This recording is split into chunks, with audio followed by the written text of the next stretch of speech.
Hi dear friends, welcome to chalk good stories. അപ്പോൾ നമ്മുടെ ഇന്നത്തെ ടോപ്പിക് എന്ന് പറയുന്നത് ജോഗ്രഫിയാണ്. എന്നോട് ഫസ്റ്റ് നമ്മൾ +2 ലെവലിലെ ടോപ്പിക്കുകൾ വെച്ച് ക്ലാസ് ഇട്ടപ്പോൾ മുതൽ എന്നോട് ചോദിക്കുന്നതാണ് ജോഗ്രഫിയുടെ ക്ലാസ്. അപ്പോൾ Indian geography, world geography, Kerala geography 3 സെക്ഷനിൽ നിന്നുമായിട്ട് നമ്മുടെ ജോഗ്രഫിക്ക് 5 മാർക്കോളമാണ് നമുക്ക് ചോദിക്കാറ്. അപ്പോൾ ആ ഒരു പോർഷനിൽ നിന്ന് +2 ലെവലിൽ ചോദിച്ചിരിക്കുന്ന എല്ലാ ക്വസ്റ്റ്യൻസും ഉൾപ്പെടുത്തി 2025 മുതൽ 2021 വരെയുള്ള ക്വസ്റ്റ്യൻ പേപ്പർ കംപ്ലീറ്റ് ഉൾപ്പെടുത്തിയാണ് ഇന്നത്തെ ക്ലാസ് ചെയ്തിരിക്കുന്നത്. എപ്പോഴും പറയുന്ന പോലെ തന്നെ വീഡിയോ ഇഷ്ടപ്പെട്ടാൽ ഒന്ന് കമൻറ്റ് ചെയ്യുക, അതേപോലെ ലൈക്ക് ചെയ്യാനും ചാനൽ കൂടി ഒന്ന് സബ്സ്ക്രൈബ് ചെയ്യുക. നിങ്ങളുടെ എല്ലാ നിർദ്ദേശങ്ങളും എന്തുമായിക്കോട്ടെ, അത് ഡൗട്ട് ആയിക്കോട്ടെ, എന്താണെങ്കിലും നിങ്ങളത് കമൻ്റായിട്ട് ചോദിച്ചാൽ ഞാൻ എല്ലാവർക്കും തന്നെ റിപ്ലൈ തരാൻ ശ്രമിക്കാറുണ്ട്. അപ്പോൾ നമുക്ക് ക്ലാസ്സിലോട്ട് പോകാം. ഫസ്റ്റ് ക്വസ്റ്റ്യൻ നോക്കാം. താഴെ കൊടുത്തിരിക്കുന്ന പ്രസ്താവനകൾ പരിശോധിക്കുക. ലേറ്റസ്റ്റ് ക്വസ്റ്റ്യൻ പേപ്പറാണ്, 2025 ഉപ്പ് തടാകങ്ങൾ സാധാരണയായി കാണപ്പെടുന്നത് എവിടെയാണ്? നമ്മുടെ മരുഭൂമിയിലാണെന്നാണ് പറഞ്ഞിരിക്കുന്നത്. ഓക്കെ, മരുഭൂമിയിൽ ബാഷ്പീകരണം വർഷണത്തേക്കാൾ കൂടുതലായിരിക്കും. ഈ 2 ടോപ്പിക്കാണ് തന്നിരിക്കുന്നത് നമുക്ക്. അത് ചോദിച്ചിരിക്കുന്നത് എന്താണ്? എയും ബിയും ശരിയാണ്. ബി എന്നത് എയുടെ ശരിയായ വിശദീകരണമാണ്. എയും ബിയും ശരിയായ പ്രസ്താവനകളാണ്, എന്നാൽ ബി എന്നത് എയുടെ ശരിയായ വിശദീകരണമല്ല. എ ശരിയാണ്, ബി തെറ്റാണ്, എ തെറ്റാണ്, ബി ശരിയാണെന്നാണ് പറഞ്ഞിരിക്കുന്നത്. അപ്പൊ നമുക്കറിയാം ഉപ്പ് തടാകങ്ങൾ നമുക്ക് ഏറ്റവും നമ്മൾ പഠിക്കുന്ന ഏതാണ്? രാജസ്ഥാനിലെ സാമ്പാർ ലേക്കൊക്കെ നമ്മൾ പഠിക്കുന്നുണ്ട്. അപ്പൊ ഉപ്പ് തടാകങ്ങൾ കൂടുതലായി കാണപ്പെടുന്ന മരുഭൂമിയിലാണ്. ഇത് ശരിയാണ്. അതേപോലെ തന്നെ മരുഭൂമി എന്ന് പറയുമ്പോൾ നമുക്കറിയാം ചൂടാണ്. അവിടെ മഴയേക്കാൾ കൂടുതൽ, വർഷണത്തേക്കാൾ കൂടുതൽ അവിടെ എന്താണ്? ബാഷ്പീകരണമായിരിക്കും. അതുകൊണ്ടാണ് അവിടെ കൂടുതലായിട്ടും ഉപ്പ് തടാകങ്ങൾ ഉണ്ടാകാനുള്ള കാരണം എന്ന് പറയുന്നത്. അപ്പൊ ഇവിടെ എന്താണ്? എയും ബിയും ശരിയായ പ്രസ്താവനകളാണ്. ബി എന്നത് എയുടെ ശരിയായ വിശദീകരണമാണ്. ഓക്കെ, ഇതാണ് നമ്മുടെ ആൻസർ ആയിട്ട് വരേണ്ടത്. നെക്സ്റ്റ്, ഭൂമിയുടെ അകക്കാമ്പിലെ പ്രധാന ഘടകങ്ങൾ ഏതെല്ലാം? അകക്കാമ്പാണ് ചോദിച്ചിരിക്കുന്നത്. അകക്കാമ്പ് ഏതാണ്? നിഫെ എന്ന് നമ്മൾ പറയും അല്ലെ, നിഫെ. അപ്പൊ ഏതാണ്? ഇരുമ്പും നിക്കലുമാണ്. ഇരുമ്പും നിക്കലും. നമുക്ക് എന്ത് ചെയ്യാം? നമുക്ക് ഫിഗർ വെച്ച് തന്നെ പഠിക്കാം. ഇതാണ് നമ്മുടെ ഭൂമിയുടെ ഉള്ളറ എന്ന് പറയുന്നത്. അതിൽ ഏറ്റവും താഴെയുള്ളത് അല്ലെങ്കിൽ ഏറ്റവും പുറമേയുള്ളത് എന്താണ്? ഭൂവൽക്കമാണ് അല്ലെ. ഭൂമിയുടെ ഏറ്റവും പുറമേയുള്ളതും താരതമ്യേന നേർത്തതുമായ പാളിയാണ് എന്ത്? ഭൂവൽക്കം എന്ന് പറയുന്നത്. ഭൂവൽക്കത്തിന് കട്ടി വളരെ കുറവായിരിക്കും. ഓക്കെ, ഖരരൂപത്തിലുള്ള പാറകളാൽ നിർമ്മിതമാണ് ഈ പാളി. ഭൂവൽക്കത്തിന് വൻകര ഭൂവൽക്കമെന്നും സമുദ്ര ഭൂവൽക്കമെന്നും 2ആയിട്ട് തരംതിരിച്ചിട്ടുണ്ട്. ഓക്കെ, ഇനി എന്താണ്? ശരാശരി കനം 30 കിലോമീറ്ററോളം വരും. വൻകര ഭൂവൽക്കത്തിന് പർവ്വത പ്രദേശത്ത് ഏകദേശം 70 കിലോമീറ്ററോളം കനമുണ്ട്. എന്നാൽ സമുദ്ര ഭൂവൽക്കത്തിന് ശരാശരി 5 കിലോമീറ്റർ ആണ് കനമുള്ളത്. ഓക്കെ, അപ്പൊ എന്താ പറയുന്നത്? അതേപോലെ ഇവിടെ നമ്മൾ പഠിക്കുന്നുണ്ട് സിയാലും സിമയും. സിയാൽ എവിടെ? സിയാൽ എയർപോർട്ട് ഞാൻ എപ്പോഴും പറയുന്നതാണ്. സിയാൽ അല്ലെ, എവിടെയാണ്? അത് കരയിലാണ് അല്ലെ. അപ്പൊ വൻകര ഭൂവൽക്കത്തിലുള്ളത് എന്താണ്? സിലിക്കണും അലൂമിനിയമാണ്. ഓക്കെ, അതേപോലെ തന്നെ അടുത്ത സിമ. സിമ എന്ന് പറയുമ്പോൾ എന്താണ്? അത് കടലാണ്. വൻകര ഭൂവൽക്കവും സമുദ്ര ഭൂവൽക്കത്തിലാണ് എന്ത്? സിമ എന്ന് പറയുന്നത്. നെക്സ്റ്റ്, അപ്പൊ നമുക്ക് ഭൂവൽക്കം കഴിഞ്ഞാൽ അടുത്ത ഏതാണ്? മാൻഡിലാണ് അല്ലെ. മാൻഡിൽ എങ്ങനെയാണ്? ഇത് കണ്ട് ഇത്രയും പോർഷനെയാണ് നമ്മൾ മാൻഡിൽ എന്ന് പറയുന്നത്. ഏകദേശം 2900 കിലോമീറ്റർ വരെ ഭൂവൽക്കത്തിന് താഴെയുള്ള ഭാഗമാണ് മാൻഡിൽ എന്ന് പറയുന്നത്. ഭൂവൽക്കവും മാൻഡിലിന്റെ ഉപരിഭാഗവും ചേർന്ന് കാണപ്പെടുന്ന ഭാഗമാണ് എന്താ? ശിലാമണ്ഡലം എന്ന് പറയുന്നത്. അപ്പൊ എന്താണ് ഈ പറയുന്ന? ഭൂവൽക്കവും മാൻഡിലിന്റെ ഉപരിഭാഗവും ചേർന്നുണ്ടാകുന്ന ഈ ഒരു പോർഷനാണ് എന്ത്? ശിലാമണ്ഡലം എന്ന് പറയുന്നത്, അഥവാ ലിത്തോസ്ഫിയർ. ശിലാമണ്ഡലത്തിന് താഴെയായി ശിലാപദാർത്ഥങ്ങൾ ഉരുകി അർദ്ധദ്രവാവസ്ഥയിൽ കാണപ്പെടുന്ന ഭാഗമാണ് അസ്തനോസ്ഫിയർ. ഇമ്പോർട്ടൻ്റ് ആണ്, ചോദിച്ചിട്ടുണ്ട്. എന്നാൽ അസ്തനോസ്ഫിയറിന് താഴെയുള്ള ഭാഗം ഖരാവസ്ഥയിലാണ്. അപ്പൊ ശിലാമണ്ഡലത്തിന് താഴെ എന്താണ്? അർദ്ധദ്രവാവസ്ഥയിൽ കാണപ്പെടുന്നു. ഉണ്ടോ ഇത്? അപ്പൊ അതിനെയാണ് നമ്മൾ അസ്തനോസ്ഫിയർ എന്ന് പറയുന്നത്. അതിന് താഴെ കാണപ്പെടുന്ന എന്താണ്? അത് ഖരാവസ്ഥയിലാണ്. നെക്സ്റ്റ്, ഭൂവൽക്കം, മാൻഡില്, കാമ്പ്. ഇങ്ങനെയാണ് ഇതിരിക്കുന്നത്. അപ്പൊ കാമ്പ് വരുമ്പോൾ എങ്ങനെയാണ് നമുക്ക് നോക്കാം? കാമ്പ് എന്ന് പറയുമ്പോൾ നമുക്കറിയാം മാൻഡിലിന് താഴെയുള്ള ഭാഗമാണ് കാമ്പ് എന്ന് പറയുന്നത്. അതിലെങ്ങനെയാണ്? പുറക്കാമ്പുമുണ്ട്, അകക്കാമ്പുമുണ്ട്. പുറക്കാമ്പ് എന്താണ്? ദ്രവാവസ്ഥയിലും അകക്കാമ്പ് ഖരാവസ്ഥയിലുമാണ്. കാമ്പ് മുഖ്യമായും നിക്കൽ, അതേപോലെ തന്നെ ഇരുമ്പ്, അതായത് നിഫെ എന്ന് പറയും അല്ലെ നമ്മൾ. അതിനാലാണ് ഇതിനെ ആ 2 ലോഹങ്ങൾ കൊണ്ട് രൂപം കൊണ്ടത് കൊണ്ടാണ് ഇതിനെ നിഫെ എന്ന പേര് നൽകുന്നത്. അകക്കാമ്പിലെ ചൂടെന്ന് പറയുന്നത് ഏകദേശം 5500°C ആണ്. അപ്പൊ നമ്മുടെ ടോപ്പിക് എന്ന് പറയുന്നത് ഇപ്പൊ ഇവിടെ എന്താണ്? അകക്കാമ്പിലെ പ്രധാന ഘടകം ചോദിച്ചു കഴിഞ്ഞാൽ അപ്പൊ ഏതൊക്കെയാണ്? ഇരുമ്പും നിക്കലുമാണ്. താഴെ കൊടുത്തിരിക്കുന്നവയിൽ ശരി അല്ലാത്ത പ്രസ്താവനയാണ് നമുക്ക് വേണ്ടത്. അല്ലാത്തത്. ഓക്കെ, ലാബ്രഡോർ അറ്റ്ലാന്റിക് സമുദ്രത്തിലെ ഒരു ശീതജല പ്രവാഹമാണ്. ഇതിവിടെ ശരിയാണ്. അപ്പൊ നിങ്ങൾ പഠിക്കേണ്ടത് എന്തൊക്കെയാണ്? ലാബ്രഡോർ, അറ്റ്ലാന്റിക് സമുദ്രം, ശീതജല പ്രവാഹം. ആ 3ഉം പഠിക്കണം. കാര്യം ഇത് തന്നെ വരുന്ന ക്വസ്റ്റ്യൻ പേപ്പർ നിങ്ങൾക്ക് കാണാം, ഇത് തന്നെ തിരിച്ചു ചോദിച്ചിട്ടുണ്ട്. അഗുൽഹാസ് ഇന്ത്യൻ മഹാസമുദ്രത്തിലെ ശീതജല പ്രവാഹമാണ്. ഇത് തെറ്റാണ്. അഗുൽഹാസ് എന്ന് പറയുന്നത് ഇന്ത്യൻ മഹാസമുദ്രത്തിലെയാണ്, പക്ഷെ അത് ശീതമല്ല. അതെന്താണ്? അത് ഉഷ്ണജല പ്രവാഹമാണ്. അപ്പൊ അത് തെറ്റല്ലേ? ഗൾഫ് പസഫിക് സമുദ്രത്തിലെ ഉഷ്ണജല പ്രവാഹമാണ് ഗൾഫ് സ്ട്രീം എന്ന് പറയുന്നത്. പക്ഷെ ഇവിടെ ഗൾഫ് സ്ട്രീം ഉഷ്ണജല പ്രവാഹമാണ്, പക്ഷെ അത് എവിടെയല്ല? അത് പസഫിക് ഓഷ്യനിലല്ല. അത് എവിടെയാണ്? അത് അറ്റ്ലാന്റിക് ഓഷ്യനിലാണ്. ഇതാണ് രണ്ടുമാണ് തെറ്റ്. ഒയാഷിയോ പസഫിക് സമുദ്രത്തിലെ ഒരു ശീതജല പ്രവാഹമാണ്. ഇത് ശരിയാണ്. നമുക്ക് വേണ്ടത് തെറ്റ്, ഇൻഡു ആണ് നമുക്ക് വേണ്ടത് അല്ലെ. അപ്പൊ 2ഉം 3ഉം ആണ് നമ്മുടെ ആൻസർ. ഓപ്ഷൻ ബി ആണ്. ഓക്കെ, അപ്പൊ ഇങ്ങനെ തന്നെ ആയിരിക്കും കേട്ടോ പരീക്ഷയ്ക്ക് കയറി ചോദിക്കുമ്പോൾ. ഇനി വരുന്ന ക്വസ്റ്റ്യനിൽ ചോദിച്ചിരിക്കുന്നത് ഗൾഫ് സ്ട്രീം ഏത് സമുദ്രത്തിലെയാണെന്നാണ് ചോദിച്ചിരിക്കുന്നത്. അപ്പൊ ഏതാണ്? അറ്റ്ലാന്റിക് ആണ്. ഓക്കെ, അപ്പൊ നമുക്ക് അതുമായിട്ട് ബന്ധപ്പെട്ട് ജസ്റ്റ് റാങ്ക് ഫയലിന്റെ ഇതാണ്, നിങ്ങളൊന്ന് നോക്കി വെക്കണേ. പസഫിക് സമുദ്രത്തിൽ വെള്ളത് നിങ്ങൾക്ക് മെയിൻ ആയിട്ട് പഠിക്കേണ്ടത് ഈ പറയുന്ന കുറോഷിയോ, അതെന്താണ്? ഉഷ്ണജല പ്രവാഹമാണ്. പിന്നെ ചോദിക്കാറുള്ളത് ഒയാഷിയോ എന്ന് പറയുന്നത് ശീതജല പ്രവാഹമാണ്. പിന്നെ ചോദിക്കുന്നത് പെറു പ്രവാഹം എന്ന് പറയുന്നത് ഏതാണ്? ശീതമാണ്. കാലിഫോർണിയ പ്രവാഹം എന്ന് പറയുന്ന ശീതമാണ്. ഇതൊക്കെയാണ് മെയിൻ ആയിട്ട് ചോദിക്കാറുള്ളത്. ഓക്കെ, ഇനി അറ്റ്ലാന്റിക് സമുദ്രത്തിലാണെങ്കിലോ മെയിൻ ആയിട്ട് ചോദിക്കുന്നതാണ് ഗൾഫ് സ്ട്രീം. എപ്പോഴും ചോദിക്കുന്ന ഗൾഫ് സ്ട്രീം തന്നെയാണ്, ഉഷ്ണജല പ്രവാഹമാണ്. ഓക്കെ, അതേപോലെ ലാബ്രഡോർ അറ്റ്ലാന്റിക് സമുദ്രത്തിലെ ശീതജല പ്രവാഹമാണ്. കണ്ടോ, നമ്മളിവിടെ പഠിച്ചതാണ് അല്ലെ. ലാബ്രഡോർ അറ്റ്ലാന്റിക് സമുദ്രം ശീതജല പ്രവാഹമാണ്. ഇനി അതേപോലെ തന്നെ കാനറി എന്ന് പറയുന്നത് ശീതജല പ്രവാഹമാണ്. ഈ ഒരു ഫിഗർ ജസ്റ്റ് ഒന്ന് പഠിച്ചു വെക്കണേ. നെക്സ്റ്റ്, ഇന്ത്യൻ മഹാസമുദ്രത്തിലാണെങ്കിൽ അഗുൽഹാസ് ഉണ്ട്, അത് ഉഷ്ണജലമാണ്. മൺസൂൺ ഉഷ്ണമാണ്. പശ്ചിമ ഓസ്ട്രേലിയനും ശീതജല പ്രവാഹമാണ്. പശ്ചിമവാത പ്രവാഹവും എന്താണ്? ശീതജല പ്രവാഹങ്ങളാണ്. അപ്പൊ ഈ ഒരു ഫിഗർ, ഈ ഒരു പിക്ചർ നിങ്ങൾ ഒന്ന് വായിച്ചു വിട്ട് വേണം പോകാനായിട്ട്, ഏതെങ്കിലുമൊക്കെ കയറി ചോദിക്കും.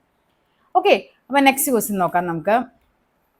കേരളത്തിലെ ഏറ്റവും വലിയ ജലവൈദ്യുത പദ്ധതി ഏതാണ്? ഏറ്റവും വലുതെന്ന് പറയുന്നത് ഇടുക്കിയാണ്. ഏറ്റവും ആദ്യത്തെ ജലവൈദ്യുത പദ്ധതി ചോദിച്ചാലാണ് എന്താ? പള്ളിവാസൽ വരുന്നത്. ഏറ്റവും വലിയ ജലവൈദ്യുത പദ്ധതിയായ ഇടുക്കി എത്രയാണ് അതിന്റെ ശേഷി എന്ന് പറയുന്നത്? 780 മെഗാവാട്ടാണ്. എപ്പോഴും ചോദിക്കുന്നതാണ്. ഇടുക്കി ജലവൈദ്യുത പദ്ധതിക്ക് സഹായിച്ച രാജ്യം ഏതാണ്? അത് കാനഡയാണ് സഹായിച്ച രാജ്യം എന്ന് പറയുന്നത്. അതേപോലെ ഇടുക്കി ജലവൈദ്യുത പദ്ധതിയുടെ പവർ സ്റ്റേഷൻ എവിടെയാണ്? അത് മൂലമറ്റമാണ്. അതേപോലെ ഏതൊക്കെയാണ്? ഇടുക്കി, പിന്നെ ഏതാണ്? ചെറുതോണി ഉണ്ട്, കുളമാവുണ്ട്. ഈ 3 അണക്കെട്ടുകൾ ആണ് എന്താ? ഇടുക്കി ജലവൈദ്യുത പദ്ധതിയുമായിട്ട് വരുന്നത് കേട്ടോ.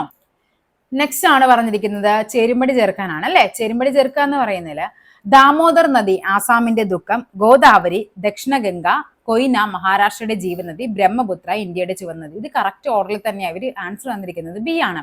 ഗോദാവരി ദക്ഷിണഗംഗയാണ്, കൊയ്ന മഹാരാഷ്ട്രയുടെ ജീവനാഡിയാണ്, ബ്രഹ്മപുത്രയാണ് ഇന്ത്യയുടെ ചുവന്ന നദി. ഈ ആസാമിന്റെ ദുഃഖം എന്ന് കണ്ടിട്ട് ഞാൻ കുറെ നോക്കിയിട്ടും അതെല്ലാം ബ്രഹ്മപുത്ര നദി മാത്രമാണ് ആസാമിന്റെ ദുഃഖം എന്ന് പറഞ്ഞ് കാണിക്കുന്നത്. ദാമോദർ നദിയായിട്ടൊരു ബന്ധമൊന്നും കാണിക്കുന്നില്ല. ഇനി അങ്ങനെ വല്ല ഫാക്ട് ഉണ്ടോ എന്ന് എനിക്ക് അറിയില്ല. ഇതാണ് അവർ ആൻസർ ആയിട്ട് തന്നിരുന്നത്. അപ്പൊ നമ്മൾ നോർമലി ആസാമിന്റെ ദുഃഖം, ആസാമിന്റെ ജീവരേഖ രണ്ടും എന്താണ്? ഈ പറയുന്ന ബ്രഹ്മപുത്രയ്ക്കാണ് പഠിച്ചിരിക്കുന്നത്. അപ്പൊ ഇവിടെ ദാമോദർ നദിയാണ് ഇവർ പറഞ്ഞിരിക്കുന്നത്. ഇവിടെ ആൻസറിൽ പറഞ്ഞിരിക്കുന്നത് ഇതാണ് ആൻസർ എന്ന് പറയുന്നത്. ഓക്കെ, അപ്പൊ നിങ്ങൾ പഠിച്ചു വെക്കേണ്ട എന്താണ്? ഗോദാവരി ദക്ഷിണഗംഗ, കൊയ്ന മഹാരാഷ്ട്രയുടെ ജീവനാടി, ബ്രഹ്മപുത്ര ഇന്ത്യയുടെ ചുവന്ന നദി. ഈ 3 സ്റ്റേറ്റ്മെന്റ് എന്തായാലും പഠിച്ചു വെക്കണേ. നെക്സ്റ്റ് നോക്കാം. താഴെ പറയുന്നവയിൽ ഏത് ധാതുവാണ് ബ്രൗൺ ഡയമണ്ട് എന്നറിയപ്പെടുന്നത്? ബ്രൗൺ ഡയമണ്ട് എന്നറിയപ്പെടുന്നത് ലിഗ്നൈറ്റ് ആണ്. ലിഗ്നൈറ്റ്. പാമ്പൻ പാലവുമായി ബന്ധപ്പെട്ട് തന്നിരിക്കുന്ന പ്രസ്താവനകളുടെ അടിസ്ഥാനത്തിൽ ശരിയായവ തിരഞ്ഞെടുക്കാൻ നമുക്ക് വേണ്ടത് എന്താണ്? ശരിയാണ്. രാജ്യത്തെ ആദ്യത്തെ വെർട്ടിക്കൽ ലിഫ്റ്റ് കടൽ പാലമാണ് പാമ്പൻ പാലം. ഇത് ശരിയാണ്. 1961 പഴയ പാമ്പൻ പാലത്തിന്റെ നിർമ്മാണം പൂർത്തിയായി. 1914 പഴയ പാലം. 1914 ഫെബ്രുവരി 24 ആ ഒരു ടൈമിലാണ് പഴയ പാമ്പൻ പാലം. അപ്പൊ എന്താണ്? 1, 2 തെറ്റാണ്. 2 തെറ്റെന്ന് പറയുമ്പോൾ തന്നെ നമുക്ക് നോക്കാം. ഇത് തെറ്റ്. അപ്പൊ ആൻസർ ഏതാണ്? 1, 3, 4. 2025 ഏപ്രിൽ 6 പുതിയ പാമ്പൻ പാലത്തിന്റെ ഉദ്ഘാടനം. പഠിച്ചു വെക്കേണ്ട ഡേറ്റ് ആണ് 2025 ഏപ്രിൽ 6. അപ്പൊ ക്വസ്റ്റ്യൻ ചോദിക്കുന്ന അങ്ങനെ തന്നെയായിരിക്കാം. പുതിയ പാമ്പൻ പാലത്തിന്റെ ഉദ്ഘാടനം പ്രധാനമന്ത്രി നരേന്ദ്രമോദി നിർവഹിച്ച ദിവസം എന്നാണ്? 25 ഏപ്രിൽ 6. പുതിയ പാലത്തിന് സമുദ്രനിരപ്പിൽ നിന്നും 2.5 മീറ്റർ ഉയരവും 2.08 കിലോമീറ്റർ നീളവുമുണ്ട്. ഓക്കെ, ആ ഡേറ്റ് പഠിക്കണം. 2025 ഏപ്രിൽ 6. ശരിയായ പ്രസ്താവനകൾ ഏതെല്ലാമെന്ന് കണ്ടെത്താൻ. സിന്ധു നദി നംചാ പർവയെ കീറിമുറിച്ച് ആഴമേറിയ താഴ്വരകളിലൂടെ കടന്നു പോകുന്നു. നംചാ പർവയെ കീറിമുറിക്കുന്നത് ബ്രഹ്മപുത്രയാണ്. ബ്രഹ്മപുത്ര. നംചാ പർവയെ യു ആകൃതിയിൽ ചുറ്റിപ്പോകുന്നതൊക്കെ നമ്മൾ പഠിക്കുന്നുണ്ട്. അപ്പൊ ഇത് തെറ്റാണ്. യമുന ഗംഗയുടെ ഒരു പ്രധാന കൈവഴി അലഹബാദിൽ വെച്ച് കൂടിച്ചേരുന്നു. യമുന ഗംഗാ സംഗമം എവിടെയാണ്? അലഹബാദിലാണ്. ശരിയാണ്. കോസിയാണ് ബീഹാറിന്റെ ദുഃഖം എന്നറിയപ്പെടുന്നത്. ബ്രഹ്മപുത്ര ടിബറ്റിലെ മാനസ സരോവർ തെറ്റാണ്. ബ്രഹ്മപുത്ര എവിടെ നിന്നാണ് ഉത്ഭവിക്കുന്നത്? അത് ചെമയുങ്തുങ് ഗ്ലേഷ്യർ അല്ലെ, ചെമയുങ്തുങ് ഹിമാനിയിൽ നിന്നാണ് എന്ത് ഉത്ഭവിക്കുന്നത്? ബ്രഹ്മപുത്ര ഉത്ഭവിക്കുന്നത്. അപ്പൊ ഇവിടുത്തെ നമുക്ക് എന്താണ് വേണ്ടത്? ശരിയല്ലേ വേണ്ടത്? ശരി എന്ന് പറയുമ്പോൾ ഏതൊക്കെയാണ്? 2ഉം 3ഉമാണ്. ഓപ്ഷൻ സി ആണ് ആൻസർ ആയിട്ട് വരേണ്ടത്. ഗൾഫ് സ്ട്രീം എന്ന വേഗതയേറിയ സമുദ്രജല പ്രവാഹം ഏത് സമുദ്രത്തിന്റെ ഭാഗമാണ്? കണ്ടോ, ഗൾഫ് സ്ട്രീം എവിടെയാണ്? അറ്റ്ലാന്റിക് ഓഷ്യന്റെ ഭാഗമാണ്. അറ്റ്ലാന്റിക് ആണ് ഗൾഫ് സ്ട്രീം എന്ന് പറയുന്നത്. ഉഷ്ണമേഖലാ ചക്രവാതങ്ങൾ വിവിധ രാജ്യങ്ങളിലെ സമുദ്രമേഖലകളിലെ പേരുകൾ നൽകിയിരിക്കുന്നു. ശരിയായ ജോഡി കണ്ടെത്താൻ. ഇന്ത്യൻ മഹാസമുദ്രത്തിൽ ഉഷ്ണമേഖലാ ചക്രവാതങ്ങൾ അറിയപ്പെടുന്നത് സൈക്ലോൺസ് എന്നാണ്. അറ്റ്ലാന്റിക് സമുദ്രത്തിലാണെങ്കിൽ അതിനെ ഹരിക്കെയിൻ എന്നും, ചൈന കടല് പസഫിക് സമുദ്രത്തിൽ അതിനെ ടൈഫൂൺ എന്നും അറിയപ്പെടുന്നു. പശ്ചിമ ഓസ്ട്രേലിയൻ സമുദ്രങ്ങളിൽ അതിനെ വില്ലി വില്ലീസ് എന്നറിയപ്പെടുന്നു. ഓക്കെ, അപ്പൊ ഇവിടെ ഏതാണ് ആൻസർ എന്ന് പറയുന്നത്? 1ഉം 2ഉം 3ഉമാണ് ഇവിടെ ശരിയായിട്ട് വരേണ്ടത്. ഓപ്ഷൻ സി ആണ് നമുക്ക് വേണ്ടത്. ശരിയായിരുന്നു. റോഡ് സാന്ദ്രതയുടെ കാര്യത്തിൽ ഏറ്റവും മുൻപന്തിയിലുള്ള സംസ്ഥാനം ചോദിച്ചു കഴിഞ്ഞാൽ അത് കേരളമാണ്. സാന്ദ്രതയാണ് കേട്ടോ, അതുകൊണ്ടാണ് കേരളം വന്നത്. കേരളത്തിലെ ഏറ്റവും ചെറിയ നാഷണൽ പാർക്ക് ഏതാണ്? പാമ്പാടും ചോലയാണ്. പാമ്പാടും ചോല, മതികെട്ടാൻ ചോല, ആനമുടിച്ചോല 3ഉം 2003 വന്ന നാഷണൽ പാർക്കുകളാണ്. നാഷണൽ പാർക്കുകളിൽ 5 എണ്ണത്തില് 3 ഒരുമിച്ച് വന്നത്. അതിൽ എത്രയാണ്? 4 എണ്ണവും എവിടെയാണ്? ഇടുക്കിയാണ്. പിന്നെ സൈലന്റ് വാലി മാത്രമാണ് എന്താ പാലക്കാട് ജില്ലയുമായിട്ട് വരുന്നത്. ധരാതലീയ ഭൂപടങ്ങളിൽ അടുത്തടുത്തായി വരക്കുന്ന കോണ്ടൂർ രേഖകൾ എന്തിനെ പ്രതിനിധാനം ചെയ്യുന്നു? കോണ്ടൂർ ലൈൻസ് ആണ് ചോദിച്ചിരിക്കുന്നത്. അതായത് നമ്മുടെ സമുദ്രനിരപ്പിൽ നിന്ന് ഒരേ ഉയരത്തിലുള്ള സ്ഥലങ്ങളെ കാണിക്കാനാണ് നമ്മൾ കോണ്ടൂർ ലൈൻസ് ഉപയോഗിക്കുന്നത്. അപ്പോൾ അവിടെ നമുക്ക് നോക്കാം. കണ്ടോ, കോണ്ടൂർ രേഖകൾ, അടുത്തടുത്തായി വരുന്ന കോണ്ടൂർ രേഖകൾ ഭൂപ്രദേശത്തിന്റെ കുത്തനെയുള്ള ചരിവിനെ, അതായത് ഇങ്ങനെ വരയ്ക്കുവാണെങ്കിൽ അത് കുത്തനെ, ആ ഭൂപ്രദേശം കുത്തനെയുള്ള ചരിവായിരിക്കും. കാര്യം നമുക്ക് ഇവിടെയും ഒരേ ഹൈറ്റ് ആണ്, ഇവിടെയും ഒരേ ഹൈറ്റ് ആണ്. നമ്മൾ ഇത് തമ്മിൽ ഇങ്ങനെ യോജിപ്പിക്കുള്ളൂ. ഇതിങ്ങനെ അടുത്തടുത്ത് മാറുവാണെങ്കിൽ എന്താണ്? ഇത് നമ്മളിങ്ങനെ യോജിപ്പിച്ച് വരുമ്പോൾ അതെന്തായിരിക്കും? അതിങ്ങനെ കുത്തനെയുള്ള ചരിവാണ് കോണ്ടൂർ ലൈൻസ് വരുന്നത്. കോണ്ടൂർ രേഖകൾ ഭൂപ്രദേശത്ത് ഇനി എന്താണ് പറയുന്നത്? അകന്നത് കാണുകയാണെങ്കിൽ എന്താണ്? ഭൂപ്രദേശത്തിന്റെ ചെറിയ ചരിവിനെയുമാണ്. ഒന്നിവിടെയാണ്, ഒന്നത് ഇവിടെ വന്നു, അടുത്തത് ഇവിടെയാണ്. അപ്പൊ എന്താണ്? ഇത് തമ്മിലുള്ള അകലമൊക്കെ ഏകദേശം സെയിം ആയിരിക്കും. ഇവിടെ വന്നപ്പോഴാണ് അകലം കുറച്ച് കുറഞ്ഞത്. അപ്പൊ അവിടെ എന്താണ്? ചരിവ് കുറവായിരിക്കും. ഓക്കെ, ധരാതലീയ ഭൂപടത്തിൽ ചിത്രീകരിച്ചിരിക്കുന്ന കോണ്ടൂർ രേഖകളിൽ നമുക്ക് എന്തൊക്കെ മനസ്സിലാക്കാം? ഭൂപ്രദേശത്തിന്റെ ഉയരം മനസ്സിലാക്കാം, ചരിവിന്റെ സ്വഭാവം മനസ്സിലാക്കാം, ഭൂരൂപത്തിന്റെ ആകൃതി മനസ്സിലാക്കാം. ഒന്ന് പഠിച്ചു വെക്കേണ്ടതാണ്. ഭൂപ്രദേശത്തിന്റെ ഉയരം, ചരിവിന്റെ സ്വഭാവം, ഭൂരൂപത്തിന്റെ ആകൃതി. ഓക്കെ, കരിമ്പ് കൃഷി, പരുത്തി കൃഷി തുടങ്ങിയവയ്ക്ക് അനുയോജ്യമായ കറുത്ത പരുത്തി മണ്ണ് ഏത് പാറ പൊടിഞ്ഞാണ്? അത് ബസാൾട്ട് ആണ്. ബസാൾട്ട് പൊടിഞ്ഞാണ് എന്തുണ്ടാകുന്നത്? ഈ പറയുന്ന കറുത്ത പരുത്തി മണ്ണ് ഉണ്ടാകുന്നത്. ബസാൾട്ട് എന്ന് പറയുന്നത് ശരിക്കും എന്താണ്? ആഗ്നേയശിലയാണ്. ആഗ്നേയശില അഥവാ പ്രാഥമിക ശില എന്നൊക്കെ അറിയപ്പെടുന്ന ആഗ്നേയശിലയിൽ നിന്നാണ് ബസാൾട്ട് ഉണ്ടാകുന്നത്. താഴെ കൊടുത്തിരിക്കുന്ന വാതകങ്ങളിൽ ഹരിതഗ്രഹ പ്രഭാവത്തിന് കാരണമാകുന്നതാണ് നമുക്ക് വേണ്ടത്. അപ്പൊ ഏതായിരിക്കും? അത് കാർബൺ ഡൈ ഓക്സൈഡ് ആണ്. Carbon dioxide. ഉത്തര രാജസ്ഥാന് ജലസേചനത്തിന് വേണ്ടി നിർമ്മിച്ച ഇന്ദിരാ കനാൽ ഏത് നദിയിലാണ്? അത് സത്ലജ് നദിയാണ്. അതായത് രാജസ്ഥാൻ, അതേപോലെ തന്നെ ഹരിയാന, പഞ്ചാബ് ഇവ 3ആയിട്ട് കണക്ട് ചെയ്യുന്നതാണ്. അത് ഏതാണ്? സത്ലജ് നദിയാണ്.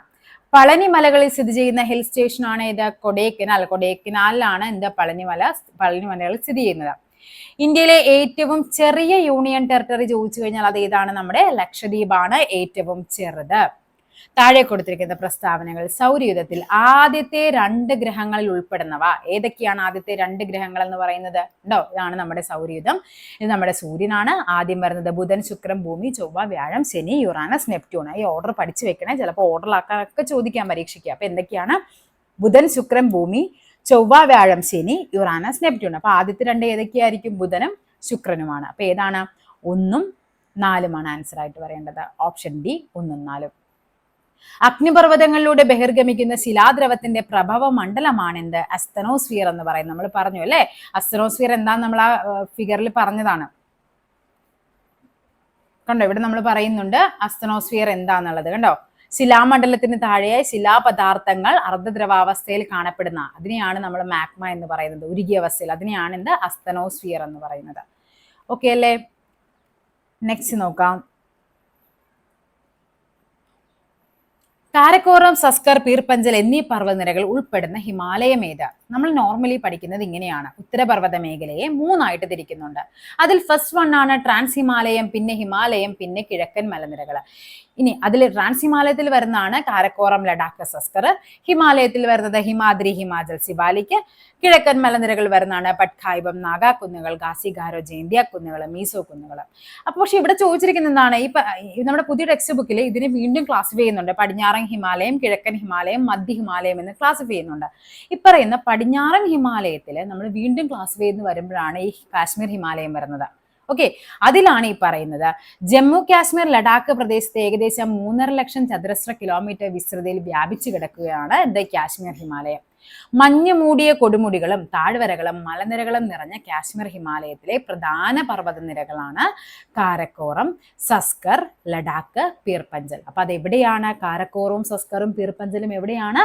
അത് കാശ്മീർ ഹിമാലയമാണ്. നമ്മളെ നയൻത്തിലെ ജോഗ്രഫിയിലെ ഫസ്റ്റ് ചാപ്റ്റർ ആണ് ഉത്തരപർവ്വത മേഖലയുമായിട്ട് ബന്ധപ്പെട്ട്. അത് ഞാൻ ക്ലാസ് എടുത്തിട്ടിട്ടുണ്ട്. ആ ക്ലാസ്സിൽ നിന്ന് ഒത്തിരി ക്വസ്റ്റ്യൻസ് ഇപ്പോൾ പുതിയ പരീക്ഷകളിൽ കയറി ചോദിക്കുന്നുണ്ട്. ലോകത്തിലെ രണ്ടാമത്തെ ഉയരമേറിയ കൊടുമുടിയായ മൗണ്ട് കെ2 എവിടെയാണ്? കാരക്കോറമാണ്. അതും ചോദിച്ചിട്ടുണ്ട് കേട്ടോ. ക്വസ്റ്റ്യൻ നമുക്ക് കാണാം, വരുന്ന വഴിക്ക് കാണാം. ഗോഡ്വിനോസിന്റെ ഉയരം എത്രയാണ്? 86.11. അപ്പൊ കാരക്കോറം, സസ്കർ, പീർപഞ്ചലൊക്കെ എവിടെയാണ്? ഇത് നമുക്കറിയാം, കാരക്കോറം, സസ്കറൊക്കെ ട്രാൻസ് ഹിമാലയത്തിന്റെ ഭാഗമാണെന്നുള്ളത്. അവിടെ ഏതാണ്? അത് പടിഞ്ഞാറൻ ഹിമാലയത്തിൽ തന്നെ അതിന്റെ ക്ലാസിഫിക്കേഷനായ കാശ്മീർ ഹിമാലയത്തിലാണ് വരേണ്ടത്. ഓക്കെ, നെക്സ്റ്റ് നോക്കാം. Arabica, robusta, ലിബറിക്ക. ഇത് മൂന്നും എന്താണ്? അത് മൂന്നും കാപ്പിയാണ് കേട്ടോ. Arabica, robusta, ലിബറിക്ക. ചാലിയാർ നദി ഉത്ഭവിക്കുന്ന എവിടെ നിന്നാണ്? ചാലിയാർ ഉത്ഭവിക്കുന്നത് നമ്മുടെ ഇളമ്പലേരി കുന്നിൽ നിന്ന് ഉത്ഭവിച്ച് എവിടെയാണ്? അറബിക്കടലിൽ പതിക്കുന്നതാണ് ചാലിയാർ നദി. ഉത്തരപർവ്വത മേഖലയിൽ സ്ഥിതി ചെയ്യുന്ന ഉത്തരാഖണ്ഡ്, ടിബറ്റ് എന്നിവയെ തമ്മിൽ ബന്ധിപ്പിക്കുന്ന ചുരം. ഉത്തരാഖണ്ഡ്, ടിബറ്റ് ഏതാണ്? ലിപുലേഖ്. പഠിച്ചു വെക്കാൻ നമുക്ക് ഉണ്ടോ? എന്താണ് ചുരങ്ങൾ എന്ന് പറഞ്ഞാൽ? പർവ്വതനിരകൾ മുറിച്ചു കടക്കാൻ സഹായകമായ സ്വാഭാവിക മലയിടുക്കുകളെ പറയുന്ന പേരാണ് ചുരങ്ങൾ എന്ന് പറയുന്നത്. ഓക്കെ, അപ്പൊ എന്താണ്? ലിപുലേഖ് ഉത്തരാഖണ്ഡ്, ടിബറ്റ്; ഷിപ്കില ഹിമാചൽ, ടിബറ്റ്; സോജില ശ്രീനഗർ, കാർഗിൽ; നാദുല സിക്കിം, ടിബറ്റ്. ഇതെപ്പോഴും ഇത് നാലും ചിലപ്പോൾ ചേരുമ്പടി ചേർക്കാനോ അല്ലെങ്കിൽ ശരിയായവ കണ്ടെത്തുക എന്നൊക്കെ പറഞ്ഞ് ചോദിക്കാറുണ്ട്. അപ്പൊ എന്താണ്? ലിപുലേഖ് ഉത്തരാഖണ്ഡും ടിബറ്റിനെയും തമ്മിൽ ബന്ധിപ്പിക്കുന്നു. ഷിപ്കിലയാണെങ്കിൽ ഹിമാചലും ടിബറ്റുമാണ്. സോജിലയാണെങ്കിൽ ശ്രീനഗറും കാർഗിലുമാണ്. നാദുല ആണെങ്കിൽ സിക്കിമും ടിബറ്റുമാണ്. താഴെ തന്നിരിക്കുന്നവയിൽ ഹിമാലയൻ നദിയുമായി ബന്ധപ്പെട്ട് ശരിയാണ് നമുക്ക് വേണ്ടത്. ഓക്കെ, അതിവിസ്തൃതമായ വൃഷ്ടിപ്രദേശം ഹിമാലയൻ നദികളുടെ കാര്യമാണ്. ഇത് ശരിയാണ്. ഇനി നമുക്ക് ആദ്യം പഠിക്കാം നമുക്കിത്. ഓക്കെ, അപ്പൊ ഇതാണ് നമ്മുടെ ടെക്സ്റ്റ് ബുക്കിൽ പറഞ്ഞിരിക്കുന്ന ഹിമാലയൻ നദികളും ഉപദ്വീപീയ നദികളും തമ്മിലുള്ള വ്യത്യാസം. ഹിമാലയൻ പർവ്വതനിരകളിൽ നിന്ന് ഉത്ഭവിക്കുന്ന നദികളെയാണ് നമ്മൾ ഹിമാലയൻ നദികൾ എന്ന് പറയുന്നത്. അതിൽ മെയിൻ ആയിട്ട് വരുന്നത് സിന്ധു, ഗംഗ, ബ്രഹ്മപുത്രയാണ് അല്ലെ. ഇനി അപ്പൊ ഇവിടെ എന്തായിരിക്കും? ഉപദ്വീപീയ പീഠഭൂമികളിൽ നിന്നാണ്. ഇവിടെ എന്താണ്? അതിവിസ്തൃതമായ വൃഷ്ടിപ്രദേശം. ഇവിടെ വരുമ്പോൾ എന്താണ്? താരതമ്യേന വിസ്തൃതി കുറഞ്ഞ വൃഷ്ടിപ്രദേശം. അപരദന തീവ്രത കൂടുതലാണ്. ഇവിടെ എന്താണ്? അപരദന തീവ്രത കുറവാണ്.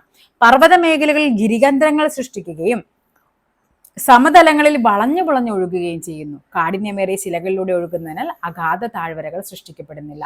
ഉയർന്ന ജലസേചന ശേഷി ഇവിടെ എന്താണ്? കുറവാണ്. സമതല പ്രദേശങ്ങളിൽ ഉൾനാടൻ ജലഗതാഗതത്തിന് സാധ്യത. ഇവിടെ എന്താണ്? ഉൾനാടൻ ജലഗതാഗതത്തിന് സാധ്യത താരതമ്യേന കുറവാണ്. ഇതാണ് ഹിമാലയൻ നദികളും ഉപദ്വീപീയ നദികളും തമ്മിലുള്ള ഡിഫറൻസ്. ഇതിങ്ങനെ തന്നെ പല പരീക്ഷകൾക്കും ഓരോരോ പോയിന്റ് ആയിട്ട് സ്റ്റേറ്റ്മെന്റ് ആയിട്ട് കയറി ചോദിക്കുന്നുണ്ട്. ഓക്കെ, ഇനി നമുക്ക് നോക്കാം. അതിവിസ്തൃതമായ വൃഷ്ടിപ്രദേശം ഹിമാലയൻ നദിയുമായി ബന്ധപ്പെട്ടതാണ്. കഠിനശിലകളാൽ ആഴം കൂടിയ താഴ്വരകൾ സൃഷ്ടിക്കപ്പെടുന്നില്ല. ഇത് ഉപദ്വീപീയമാണ്. അപ്പൊ ഇതിവിടെ തെറ്റാണ്. സമതലങ്ങളിൽ ഉൾനാടൻ ജലഗതാഗതത്തിന് സാധ്യത. ഇത് ശരിയാണ് ഇവിടെ അല്ലെ. താരതമ്യേന വിസ്തൃതി കുറവാണ്. ഇത് തെറ്റാണ്. അപ്പൊ ഇവിടുത്തെ ആൻസർ എന്ന് പറയുന്നതാണ് ശരിയാണ്. നമുക്ക് വേണ്ടത് 1ഉം 3ഉമാണ് ശരിയെന്ന് പറയുന്നത്. ചുവടെ തന്നിരിക്കുന്നവയിൽ മില്യൺ ഷീറ്റുകളുടെ തോത്. മില്യൺ എന്ന് പറയുമ്പോൾ നമുക്കറിയാം 1 മില്യൺ എന്നൊക്കെ പറയുമ്പോൾ എത്രയാണ്? 10 ലക്ഷം അല്ലെ. അപ്പൊ ഇവിടെ ഏതാണ്? ഒറ്റ, 10, 100, 1000, 10,000, ലക്ഷം, 10 ലക്ഷം. അപ്പൊ ഇതാണ് ആൻസർ എന്ന് പറയുന്നത്. ഇതും ടെക്സ്റ്റ് ബുക്ക് ഫാക്റ്റ് ആണ് പറഞ്ഞിരിക്കുന്നത്. ഇന്ത്യയുടെ ടോപ്പോ ഷീറ്റുകൾക്ക് നമ്പറുകൾ നൽകിയിരിക്കുന്നത് ഇന്ത്യയും സമീപ രാജ്യങ്ങളും അടങ്ങിയ ഭൂപട പരമ്പര അടിസ്ഥാനമാക്കിയാണ്. ഈ പരമ്പരയിൽ ഉൾപ്പെട്ട ഷീറ്റുകൾ ഓരോന്നും 1:10 ലക്ഷം എന്ന തോതിലായതിനാലാണ് ഇവയെ മില്യൺ ഷീറ്റുകൾ എന്ന് അറിയപ്പെടുന്നത്. ഓക്കെ, അപ്പൊ മില്യൺ ഷീറ്റുകൾ ഏതാണ്? 1:10 lakh ആണ്.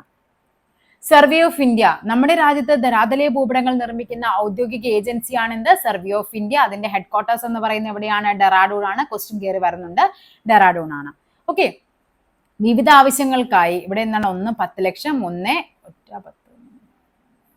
2,50,000 ഉണ്ട്, പിന്നെ എത്രയാണ്? 50,000, 25,000 എന്നീ തോതുകളിലാണ് സർവേ ഓഫ് ഇന്ത്യ ധരാതലീയ ഭൂപടങ്ങൾ നിർമ്മിച്ചിട്ടുള്ളത്. രാജ്യത്തെ എല്ലാ പ്രദേശങ്ങളുടെയും ധരാതലീയ ഭൂപടങ്ങൾ സർവേ ഓഫ് ഇന്ത്യ തയ്യാറാക്കിയിട്ടുണ്ട്. ഇന്ത്യയിൽ നിർമ്മിക്കുന്ന ധരാതലീയ ഭൂപടങ്ങൾ പൊതുവെ സർവേ ഓഫ് ഇന്ത്യ ഭൂപടങ്ങൾ എന്നും പേരിലാണ് അറിയപ്പെടുന്നത്, SOE മാപ്സ് എന്ന് കേട്ടോ. അപ്പൊ സർവേ ഓഫ് ഇന്ത്യയുടെ ആസ്ഥാനം എവിടെയാണ്? ഡെറാഡൂൺ ആണ്. ഓക്കെ,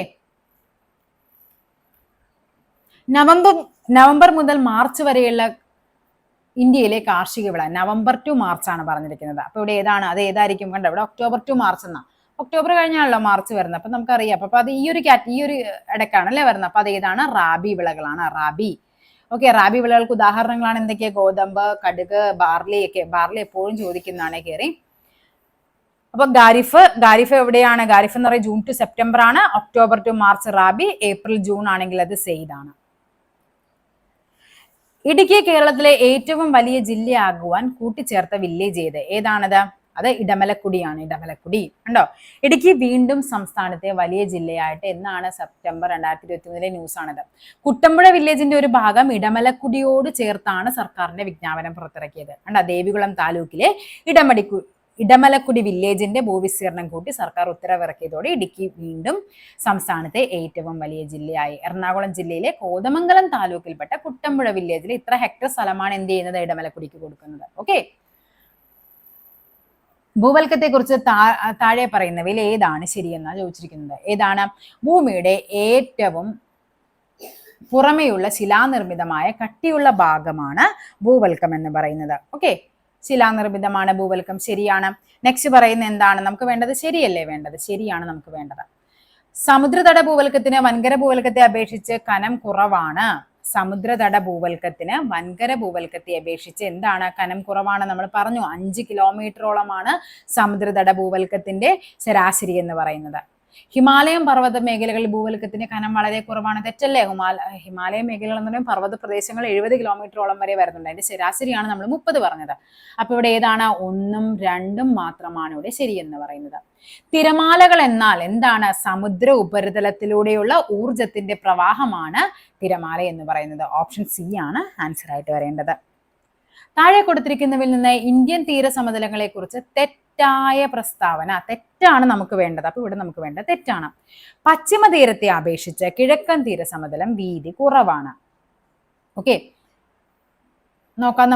നമുക്കിത് പഠിച്ചിട്ട് വരാം. ഓക്കെ, അറബിക്കടലിനും പശ്ചിമഘട്ടത്തിനും ഇടയിലാണ് എന്താ? പടിഞ്ഞാറൻ തീരസമതലം ഉള്ളത്. അപ്പോൾ കിഴക്കൻ തീരസമതലം എന്തായിരിക്കും? ബംഗാൾ ഉൾക്കടലിനും പൂർവ്വഘട്ടത്തിനും ഇടയിലാണ്. ഇവിടെയാണ് നമ്മുടെ പശ്ചിമഘട്ടം വരുന്നത്.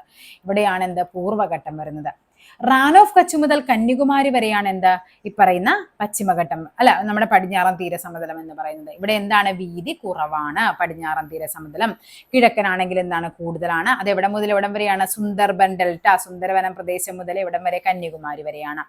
ഗുജറാത്ത് മണ്ഡലം, കൊങ്കൺ തീരസമതലം, അതേപോലെ ഗുജറാത്ത് തീരസമുദ്രം, കൊങ്കൺ, അതേപോലെ മലബാർ തീരസമുദ്രം എന്നിങ്ങനെ 3ആയിട്ട് ഇതിനെ തിരിക്കുന്നുണ്ട്. ഇപ്പുറത്താണെങ്കിലോ കോറമണ്ഡലവും വടക്കൻ സിർക്കാസസും. കായലുകളും അഴിമുഖങ്ങളും കാണപ്പെടുന്ന പടിഞ്ഞാറൻ തീരസമുദ്രത്തിലാണ്. അല്ലെ, നമ്മളൊക്കെ താമസിക്കുന്ന സ്ഥലത്തല്ലേ കൂടുതൽ കായലുകളൊക്കെ കേൾക്കുന്നത്. കിഴക്കൻ തീരസമുദ്രത്തിലാണ് എന്താ ഡെൽറ്റ രൂപീകരണം നടക്കുന്നത്. അപ്പൊ നമുക്ക് നോക്കാം. ഇനി നമുക്ക് വേണ്ട തെറ്റാണല്ലേ. പശ്ചിമ തീരത്തെ അപേക്ഷിച്ച് കിഴക്കൻ തീരസമതലം വീതി കുറവാണെന്നാ പറഞ്ഞിരിക്കുന്നത്. തെറ്റാണ്. വീതി അവിടെ എന്താണ്? കൂടുതലാണ്. അപ്പൊ നമുക്കറിയാം ഇതല്ല ആൻസർ, ഇതല്ല. ഒന്നുകിൽ 1 മാത്രം, അല്ലെങ്കിൽ 1ഉം 3ഉമാണ്. കിഴക്കോട്ടൊഴുകി ബംഗാൾ ഉൾക്കടലിൽ പതിക്കുന്ന നദികൾ പൂർവ്വതീരങ്ങളിൽ വിശാലമായ ഡെൽറ്റകൾ സൃഷ്ടിക്കുന്നു. ഇത് ശരിയാണ്. താഴ്ന്നു പോയ സമുദ്രങ്ങൾക്ക് ഉദാഹരണമാണ് പശ്ചിമ തീരസമുദ്രം. സമുദ്രനിരപ്പിൽ നിന്ന് താഴ്ത്തോട്ടാണ് അല്ലെ. അപ്പൊ ഇവിടെ എന്താണ്? ഇതും എന്താണ്? ശരിയായ പ്രസ്താവനയാണ്. നമുക്ക് വേണ്ടത് തെറ്റാണ്. സോ ഓപ്ഷനെ 1 മാത്രമാണ് ഇവിടെ തെറ്റായിട്ട് വരേണ്ടത്. ഇന്ത്യയിലെ പ്രധാന ഭൗമ താപോർജ്ജ ഉൽപാദന കേന്ദ്രമാണ് എന്താ? മണികരൺ ഗ്ലേഷ്യർ. നമ്മൾ എപ്പോഴും പഠിക്കുന്നതാണ്. മണികരൺ ഉണ്ടെന്ന് നമുക്കറിയാം. മണികരൺ ഇല്ലാതെ നോക്കിക്കേ, നമുക്ക് ഇതങ്ങ് വെട്ടിക്കളയാം, ഇതും അങ്ങ് വെട്ടാം. ഒന്നുകിൽ 1ഉം 2ഉം 3ഉം വനം, അല്ലെങ്കിൽ എന്താണ്? 1ഉം 2ഉം ആയിരിക്കണം. ഓക്കെ, അപ്പൊ നമുക്ക് പഠിച്ചു വെച്ച് പുഗ താഴ്വര എന്ന് പറയുന്നത് എവിടെയാണ്? പുഗ ലഡാക്കിലാണ് പുഗ താഴ്വര. മണികരൺ എവിടെയാണ്? മണികരൺ ഗ്ലേഷ്യർ വരുന്നത് ഹിമാചൽ പ്രദേശിലാണ്. ഓക്കെ, ഇത് രണ്ടും എന്താണ്? ഭൗമ താപോർജ്ജ ഉൽപാദന കേന്ദ്രങ്ങളാണ്. ഓപ്ഷൻ ബി ആണ് ആൻസർ. 2023 ഡിസംബറിൽ ചെന്നൈയിൽ ഉണ്ടായ വെള്ളപ്പൊക്കത്തിന് കാരണമായ ചുഴലിക്കാറ്റാണ് മിഷോങ്. മിഷോങ് കണ്ടോ, മിഷോങ് ചെന്നൈയിലെ സ്ഥിതി രൂക്ഷമാണെന്ന്. മിഷോങ് ചുഴലിക്കാറ്റ്, ഇത് ഞാൻ ഈ ന്യൂസ് ഇട്ടത് ഇത് അറിയാൻ വേണ്ടിയിട്ടാ. ബംഗാൾ ഉൾക്കടലിൽ രൂപം കൊണ്ടതാണ് എന്ത് മിഷോങ് തീവ്ര ചുഴലിക്കാറ്റായി ശക്തി പ്രാപിച്ചത്. അപ്പൊ എന്താണ്, മിഷോങ് ആണ് ചെന്നൈയിൽ എന്ത് ചെയ്യുന്നത്, ആ ഒരു ഒത്തിരി പേരുടെ മരണത്തിനൊക്കെ ഇടയാക്കിയത്. അപ്പൊ അതെവിടെയാണ്, ബംഗാൾ ഉൾക്കടലിലാണ് മിഷോങ് ചുഴലിക്കാറ്റ് രൂപം കൊണ്ടത്. സിങ്ക് ഹോളുകളുടെ രൂപീകരണത്തിന് കാരണമായ ഭൂരൂപം വൽക്കരണമാണ് എന്താ, സിങ്ക് ഹോൾ എന്ന് പറയുന്ന ഭൂഗർഭജലമാണ്, ഭൂഗർഭജലവുമായിട്ട് ബന്ധപ്പെട്ടതാണ്.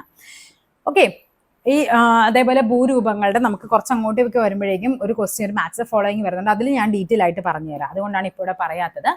ലോകത്തിലെ ഏറ്റവും ഉയരം കൂടിയ വേലിയേറ്റങ്ങൾ ഉണ്ടാകുന്ന രാജ്യം ഏതാണ്, അത് കാനഡയാണ്, കാനഡ.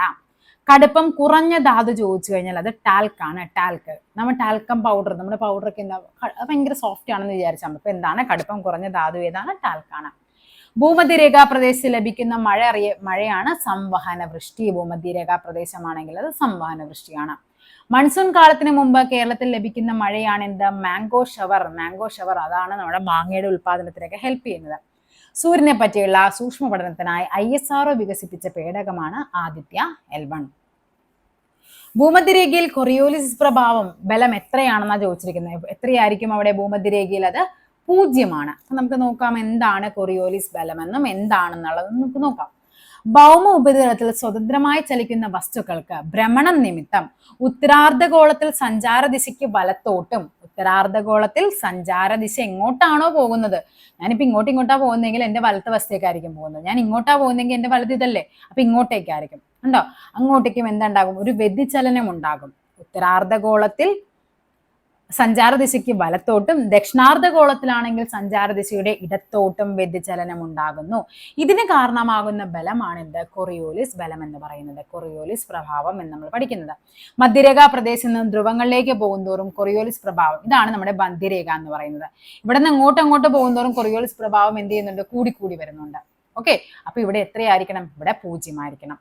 കൊറിയോലിസ് ബലത്തിന്റെ പ്രഭാവത്താൽ ഉത്തരാർദ്ധഗോളത്തിൽ കാറ്റുകൾ സഞ്ചാര ദിശയ്ക്ക് വലത്തോട്ടും, അപ്പൊ ഉത്തരാർദ്ധഗോളത്തിൽ എവിടെ സഞ്ചാര ദിശ എങ്ങോട്ടോ ആയിക്കോട്ടെ അവിടെ നിന്ന് എന്ത് ചെയ്യും, വലത്തോട്ട് പോകും. കണ്ടോ, ഇവിടെ ഉത്തരാർദ്ധഗോളത്തിൽ നമ്മൾ ഇങ്ങോട്ട് പോവുകയാണ്, അപ്പൊ എന്താ, വലത്തോട്ട് പോകുന്നു. ഇങ്ങോട്ടേക്ക് വരുവാണ്, അപ്പൊ അവിടെ എന്താണ്, എന്റെ വലത്ത് വശം എന്ന് പറയുമ്പോൾ ഇതായിരിക്കും വരുന്നത്. ഇനി എന്താ പറയുന്നത്, കൊറിയോലിസ് ബലത്തിന്റെ പ്രഭാവത്തിൽ ഉത്തരാർദ്ധഗോളത്തിൽ കാറ്റുകൾ സഞ്ചാര ദിശയ്ക്ക് വലത്ത് വശത്തേക്കും ദക്ഷിണാർദ്ധഗോളത്തിൽ സഞ്ചാര ദിശയ്ക്ക് ഇടത്തേക്കും വ്യതിചലിക്കുമെന്ന് അഡ്മിറൽ ഫെറൽ എന്ന ശാസ്ത്രജ്ഞൻ കണ്ടെത്തുകയുണ്ടായി. ഇതിന്റെ അടിസ്ഥാനത്തിൽ അദ്ദേഹം അവതരിപ്പിച്ച നിയമമാണ് ഫെറൽ നിയമം. അപ്പൊ ചിലപ്പോൾ ചോദിക്കാം, കൊറിയോലിസ് പ്രഭാവം മൂലമുണ്ടാകുന്ന കാറ്റിന്റെ ചലനത്തെയുമായി ബന്ധപ്പെട്ട നിയമം ഏതാണ്, അഡ്മിറൽ ഫെറൽ നിയമിച്ച ഫെറൽ നിയമമാണ്. ഓക്കെ, നെക്സ്റ്റ് ക്വസ്റ്റ്യൻ നോക്കാം. ഇന്ത്യ തദ്ദേശീയമായി വികസിപ്പിച്ച സൺ സിൻക്രണൈസ്ഡ് ഉപഗ്രഹം ഏതാണ്, അത് IRS-1A ആണ്. അപ്പൊ നമുക്കറിയാം ജിയോ സ്റ്റേഷനറിയും ഉണ്ട്, സൺസ് ഇതുമുണ്ട്. ഉണ്ടോ, ഭൂസ്ഥിര ഉപഗ്രഹവുമുണ്ട്, സൗരസ്ഥിര ഉപഗ്രഹങ്ങളുമുണ്ട്. ഭൂമിയുടെ ഭ്രമണത്തിനൊപ്പം സഞ്ചരിക്കുന്നത്, നിങ്ങൾക്ക് വായിക്കാൻ ബുദ്ധിമുട്ടുണ്ടെങ്കിൽ ഞാനത് ടെലഗ്രാമിൽ ഇട്ടേക്കാം ഇതിന്റെ പിക്ചർ. ഭൂമിയുടെ ഭ്രമണത്തിനൊപ്പം സഞ്ചരിക്കുന്ന ഉപഗ്രഹങ്ങളാണ് എന്താ, ഭൂസ്ഥിര ഉപഗ്രഹങ്ങൾ എന്ന് പറയുന്നത്. ഭൂമിയോടൊപ്പം പോകും. സഞ്ചാരപഥം ഭൂമിയിൽ നിന്ന് ഏകദേശം 36,000 കിലോമീറ്റർ ഉയരത്തിലാണ്. സൗരസ്ഥിരമാണെങ്കിലോ ധ്രുവങ്ങൾക്ക് മുകളിലൂടെ ഭൂമിയെ വലം വയ്ക്കും. കണ്ടോ, ഇങ്ങനെ വലം വെക്കുന്നതിനാണ് ഇത്. ഭൂമി ചലിക്കുന്നതിനോടൊപ്പം ചലിച്ചുകൊണ്ടിരിക്കും. അങ്ങനെ ആകുമ്പോൾ എന്തായിരിക്കും, ഇപ്പൊ ഈ സാധനം ഇവിടെ നിൽക്കുവാണ്, ഞാൻ ഇത്രയും പ്രദേശത്തിന്റെ ആണെങ്കിൽ എന്താ, ഇതിന്റെ ഒപ്പം തന്നെ ഞാനിങ്ങനെ ചലിച്ചുകൊണ്ടിരിക്കുവാണ്. അപ്പൊ എന്താ, ഈ ഒരു പ്രദേശത്തിന്റെ സ്ഥിരമായ കണ്ടിന്യൂസ് ആയിട്ടുള്ള വിവരങ്ങൾ നമുക്ക് കിട്ടിക്കൊണ്ടേയിരിക്കും. ഓക്കെ, ഭൂമിയുടെ 1/3 ഭാഗം നിരീക്ഷണ പരിധിയിൽ വരുന്നു. അപ്പൊ അതായത് നമ്മുടെ ഭൂമി ഇപ്പൊ ഇങ്ങനെയാണെങ്കിൽ ഇവിടെ ഇരിക്കുന്ന സാധനം എന്ന് പറയുമ്പോൾ അതിന്റെ ഏകദേശം ഇത്രയും പോർഷൻ എന്ത് ചെയ്യുന്നുണ്ട്, കവർ ചെയ്യുന്നുണ്ട്. ഇങ്ങനെ ഇതിന്റെ ഒപ്പം ഇത് ചലിക്കുവാണെങ്കിൽ എപ്പോഴും അത്രയും ഭാഗത്തിന്റെ വിവരങ്ങൾ നമുക്ക് കണ്ടിന്യൂസ് ആയിട്ട് കിട്ടിക്കൊണ്ടിരിക്കും. ഭൂമിയുടെ ഭ്രമണ വേഗത്തിന് തുല്യമായ വേഗത്തിൽ സഞ്ചരിക്കുന്നതിനാൽ എല്ലായ്പ്പോഴും ഭൂമിയുടെ ഒരേ പ്രദേശത്തെ അഭിമുഖീകരിച്ച് നിലകൊള്ളുന്നു. ഒരു പ്രദേശത്തിന്റെ സ്ഥിരമായ വിവരശേഖരണത്തിന് സഹായിക്കുന്നു. ഈ പിക്ചർ ഇടാൻ കാര്യം, ഇത് നമ്മുടെ LD ലെവലിൽ, അതായത് 10th ലെവലിൽ വന്നപ്പോഴേക്കും ഈ ക്വസ്റ്റ്യനിൽ സ്റ്റേറ്റ്മെന്റ് ആയിട്ട് ഈ ടോപ്പിക് കയറി ചോദിച്ചിട്ടുണ്ട്. അതുകൊണ്ടാണ് ഈ ക്വസ്റ്റ്യൻ ഇട്ടിരിക്കുന്നത്. വാർത്താവിനിമയത്തിനും ദിനാന്തരീക്ഷത്തിനും നമ്മൾ എന്ത് ഉപയോഗിക്കുന്നത്, ഭൂസ്ഥിര ഉപഗ്രഹം. ഇന്ത്യയുടെ ഇൻസാറ്റ് ഉപഗ്രഹങ്ങൾ എന്താണ്, ഭൂസ്ഥിര ഉപഗ്രഹങ്ങളാണ്, ഇൻസാറ്റ്. ഓക്കെ, ഇനി ഇപ്പുറത്ത് നോക്കിക്കേ, സഞ്ചാരപഥം ഭൗമോപരിതലത്തിൽ ഏകദേശം 900 കിലോമീറ്റർ ആണ്. ഇവിടെ 36,000 പറഞ്ഞു, ഇവിടെ 900 ആണ്. ഭൂസ്ഥിര ഉപഗ്രഹങ്ങൾക്ക് കുറഞ്ഞ നിരീക്ഷണ പരിധിയാണ്. കൃത്യമായ ഇടവേളകളിൽ പ്രദേശത്തിന്റെ ആവർത്തിച്ചുള്ള അതായത് ഇപ്പൊ എന്താ, ഭൂമി ഇങ്ങനെ കറങ്ങിക്കൊണ്ടിരിക്കുകയാണ്, ഇത് ഇങ്ങനെ വരും. അപ്പൊ സ്ഥിരം ഒരു ചിലപ്പോൾ ഒരു ദിവസം കഴിഞ്ഞിട്ട് അല്ലെങ്കിൽ ഒരു മാസം കഴിഞ്ഞിട്ട് അല്ലെങ്കിൽ തിരിച്ച് വീണ്ടും ഒരേ പൊസിഷനിൽ വരുന്നത്. അപ്പൊ കൃത്യമായ ഇടവേളകളിൽ നമുക്ക് എന്താണ് ഒരു സ്ഥലത്തിന്റെ വിവരങ്ങൾ ഇങ്ങനെ കിട്ടിക്കൊണ്ടിരിക്കും. വിദൂര സംവേദനത്തിന് മുഖ്യമായും ഉപയോഗിക്കുന്നത് ഈ പറയുന്ന സൗരസ്ഥിര ഉപഗ്രഹങ്ങളാണ്. IRS, ലാൻഡ്സാറ്റ് എക്സാമ്പിൾ ആണ് കേട്ടോ IRS. അപ്പൊ എന്താണ് IRS എന്ന് പറയുന്നത്? ഒരു സൗരസ്ഥിര ഉപഗ്രഹമാണ്. അതാണ് നമ്മളോട് ചോദിച്ചിരിക്കുന്നത്. സൺ സിൻക്രണൈസ്ഡ് ഉപഗ്രഹം ഏതാണ്? IRS ആണ്. തന്നിരിക്കുന്നതിൽ വേമ്പനാട്ട് കായൽ പതിക്കാത്ത നദി, വേമ്പനാട്ട് കായൽ പതിക്കാത്തതാണ് നമുക്ക് വേണ്ടത് അല്ലെ. അപ്പൊ ഏതാണ്? അത് നമ്മുടെ ഭാരതപ്പുഴയാണ്. ഭാരതപ്പുഴ നമുക്കറിയാം ആനമലയിൽ നിന്ന് ഉത്ഭവിച്ച് എവിടെയാണ്? അറബിക്കടലിലാണ് പതിക്കുന്നത്. അറബിക്കടലിൽ. ഭൂവൽക്കത്തിലെ ഫലകങ്ങളുടെ ചലനത്തിന് കാരണമാകുന്ന പ്രധാന ബലമേത്? അതേതാണ്? അത് ഭൂമിയുടെ ഉൾഭാഗത്തുള്ള സംവഹന പ്രവാഹമാണ്. സംവഹന പ്രവാഹം. അപ്പൊ നമുക്ക് എന്താണ് ഇതിന്റെ ഫാക്ട് എന്താന്ന് നമുക്ക് നോക്കണ്ടേ, എന്താണെന്ന് കണ്ടോ. ഭാഗികമായി ദ്രവാവസ്ഥയിലുള്ള അസനോസ്ഫിയറിന് മുകളിലാണ് ശിലാമണ്ഡല ഫലകങ്ങൾ. ഇതേ കണ്ടോ, ഇതാണ് ഈ സംഭവം. ഇനി ഭൂമിക്കുള്ളിലെ അത്യധികമായ താപത്താൽ ഉരുകിയ മാന്റിലിന്റെ ഭാഗമായ മാഗ്മ നിരന്തരം സംവഹനത്തിന് വിധേയമായിക്കൊണ്ടിരിക്കുന്നു. ഇതാണ് ശിലാമണ്ഡല ഫലകങ്ങളെ ചലിപ്പിക്കുന്നത്. കണ്ട, ഈ ഒരു പോയിന്റിൽ നിന്നാണ് ആ ക്വസ്റ്റ്യൻ വന്നിരിക്കുന്നത്. അപ്പൊ എന്താണ് ശിലാമണ്ഡല ഫലകങ്ങളുടെ ചലനത്തിന് കാരണമായത് ഏതാണ്? സംവഹന പ്രവാഹമാണ്. ഉണ്ടോ? ഓക്കെ, നെക്സ്റ്റ് നോക്കാം നമുക്ക്. ഈസ്റ്റിങ്സിനെ സംബന്ധിച്ച ചില പ്രസ്താവനകൾ താഴെ കൊടുത്തിരിക്കുന്നു. ഇവയിൽ ശരിയായവ കണ്ടെത്താൻ. ശരിയാണ് നമുക്ക് വേണ്ടത്. അപ്പൊ ആദ്യം നമുക്ക് എന്തറിയണം? എന്താണ് ഈസ്റ്റിങ്സ്, എന്താണ് നോർത്തിങ്സ്, എന്താണ് ഗ്രിഡ് റെഫറൻസ് നമുക്ക് അറിയണം. ഓക്കെ, നമുക്ക് നോക്കാം. അക്ഷാംശ രേഖകളുടെ സഹായത്താലാണ് ഭൂപടങ്ങളിലും ഗ്ലോബിലും സ്ഥാനനിർണ്ണയം നടത്തുന്നത്. എന്നാൽ വലിയ തോതിൽ തയ്യാറാക്കപ്പെടുന്ന ധരാതലീയ ഭൂപടങ്ങളിലെ ചെറിയ ഭൂസവിശേഷതകളുടെ സ്ഥാനനിർണ്ണയം ഇത്തരത്തിൽ കൃത്യമായി നടത്താൻ പ്രയാസമാണ്. ഇത് പരിഹരിക്കുന്നതിനാണ് ചില ധരാതലീയ ഭൂപടങ്ങളിൽ വടക്ക് തെക്ക് ദിശയിലും കിഴക്ക് പടിഞ്ഞാറ് ദിശയിലും ചുവന്ന രേഖകൾ രേഖപ്പെടുത്തിയിരിക്കുന്നത്. ഇവയിൽ വടക്ക് തെക്ക് ദിശയിലാണെങ്കിൽ അതിനെ ഈസ്റ്റിങ്സ് എന്ന് പറയുന്നു. ഈസ്റ്റ് എന്ന് പറയുമ്പോൾ നമുക്കറിയാം കിഴക്കാണെന്ന്. കിഴക്ക് പടിഞ്ഞാറാണ് നമ്മൾ എപ്പോഴും പറയുന്നത് അല്ലെ. അപ്പൊ അതിന്റെ നേരെ ഓപ്പോസിറ്റ് ആണ്, വടക്ക് തെക്കാണ്. അങ്ങനെയാണെങ്കിൽ നോർത്തിങ്സ് എന്തായിരിക്കും? കിഴക്ക് പടിഞ്ഞാറ് ദിശയിലാണ്. ഉണ്ടോ? ഈ വരകളുടെ മൂല്യം അതതിടങ്ങളിൽ രേഖപ്പെടുത്തിയിട്ടുണ്ടാകും. ഈ ഒരു ബോക്സിൽ നിന്നാണ് ആ ക്വസ്റ്റ്യൻ വന്നിരിക്കുന്നത്. ഇതേ നോക്കിക്കേ, വടക്ക് തെക്ക് ദിശയിലാണ് ഈസ്റ്റിങ്സ്. ശരിയാണ്, വടക്ക് തെക്ക് ദിശയിൽ രേഖപ്പെടുത്തിയിരിക്കുന്നതാണ് ഈസ്റ്റിങ്സ് എന്ന് പറയുന്നത്. നെക്സ്റ്റ് എന്താണ് പറയുന്നത്? കിഴക്ക് പടിഞ്ഞാറ് ദിശയിൽ വരച്ചിട്ടുള്ളത്. അപ്പൊ തെറ്റാണ്. ധരാതലീയ ഭൂപടത്തിൽ കാണുന്നു. ശരിയാണ്. മൂല്യം രേഖപ്പെടുത്താറില്ലെന്നാണ് പറഞ്ഞിരിക്കുന്നത്. രേഖപ്പെടുത്താറുണ്ട്. അപ്പൊ ഇതെന്താണ്? തെറ്റാണ്. നമുക്ക് വേണ്ടത് ശരിയാണ്. സോ 1ഉം 3ഉമാണ് ഇവിടെ ശരിയെന്ന് പറയുന്നത്. ഓക്കെ, ഇനി നമുക്ക് ഒന്നുകൂടെ നോക്കാം. നോർത്തിങ്സ് കണ്ട, ഇങ്ങനെയാണ് നോർത്തിങ്സ്. കിഴക്ക് പടിഞ്ഞാറ് ദിശയിൽ വരച്ചിട്ടുണ്ട്. ഇവയുടെ മൂല്യം വടക്ക് ദിശയിലേക്ക് പോകുന്തോറും കൂടി വരുന്നു. ഒന്ന് പഠിച്ചു വെക്കണേ. വടക്ക് ദിശയിലേക്ക് പോകുന്തോറും എന്താണ്? ഇതാണ് വടക്ക് അല്ലെ. നമുക്ക് ഇങ്ങനെ വരയ്ക്കുമ്പോൾ ഇതാണ് നോർത്ത്, ഇത് സൗത്ത്. അത് കിഴക്ക് പടിഞ്ഞാറ് ദിശയിലാണ് നമ്മൾ വരയ്ക്കുന്നതെങ്കിലും ഇത് വടക്കോട്ട് 75, 76 മുകളിലേക്ക് പോകുന്തോറും ഇവയുടെ മൂല്യം കൂടി വരുന്നു. ഇത് സ്റ്റേറ്റ്മെന്റ് ആയിട്ട് കയറി ചോദിക്കാം. ഭൂപടത്തിലെ സവിശേഷതകൾക്ക് തൊട്ട് തെക്കായി കാണപ്പെടുന്ന നോർത്തിങ്സിന്റെ മൂല്യമാണ് സ്ഥാനനിർണ്ണയത്തിന് പരിഗണിക്കുന്നത്. കണ്ടോ, ഈസ്റ്റിങ്സ് നോർത്തിങ്സ് രേഖകൾ ചേർന്നുണ്ടാകുന്ന ജാലികകളെയാണ് റഫറൻസ് ഗ്രിഡ് എന്ന് പറയുന്നത്. അപ്പൊ ഈസ്റ്റിങ്സ് എന്താന്ന് നോക്കിക്കേ, വടക്ക് തെക്ക് ദിശയിലായിരിക്കും. അവിടെ എന്താണ്? കിഴക്കോട്ട് പോകുന്തോറും കണ്ടോ, നോർത്തിങ്സ് എന്ന് പറയുമ്പോൾ നോർത്ത് വടക്കോട്ട് പോകുന്തോറും മൂല്യം കൂടിക്കൊണ്ടിരിക്കും. അതെങ്ങോട്ടാണ്? കിഴക്ക് പടിഞ്ഞാറ് ദിശയിലാണ് വരയ്ക്കുന്നത്.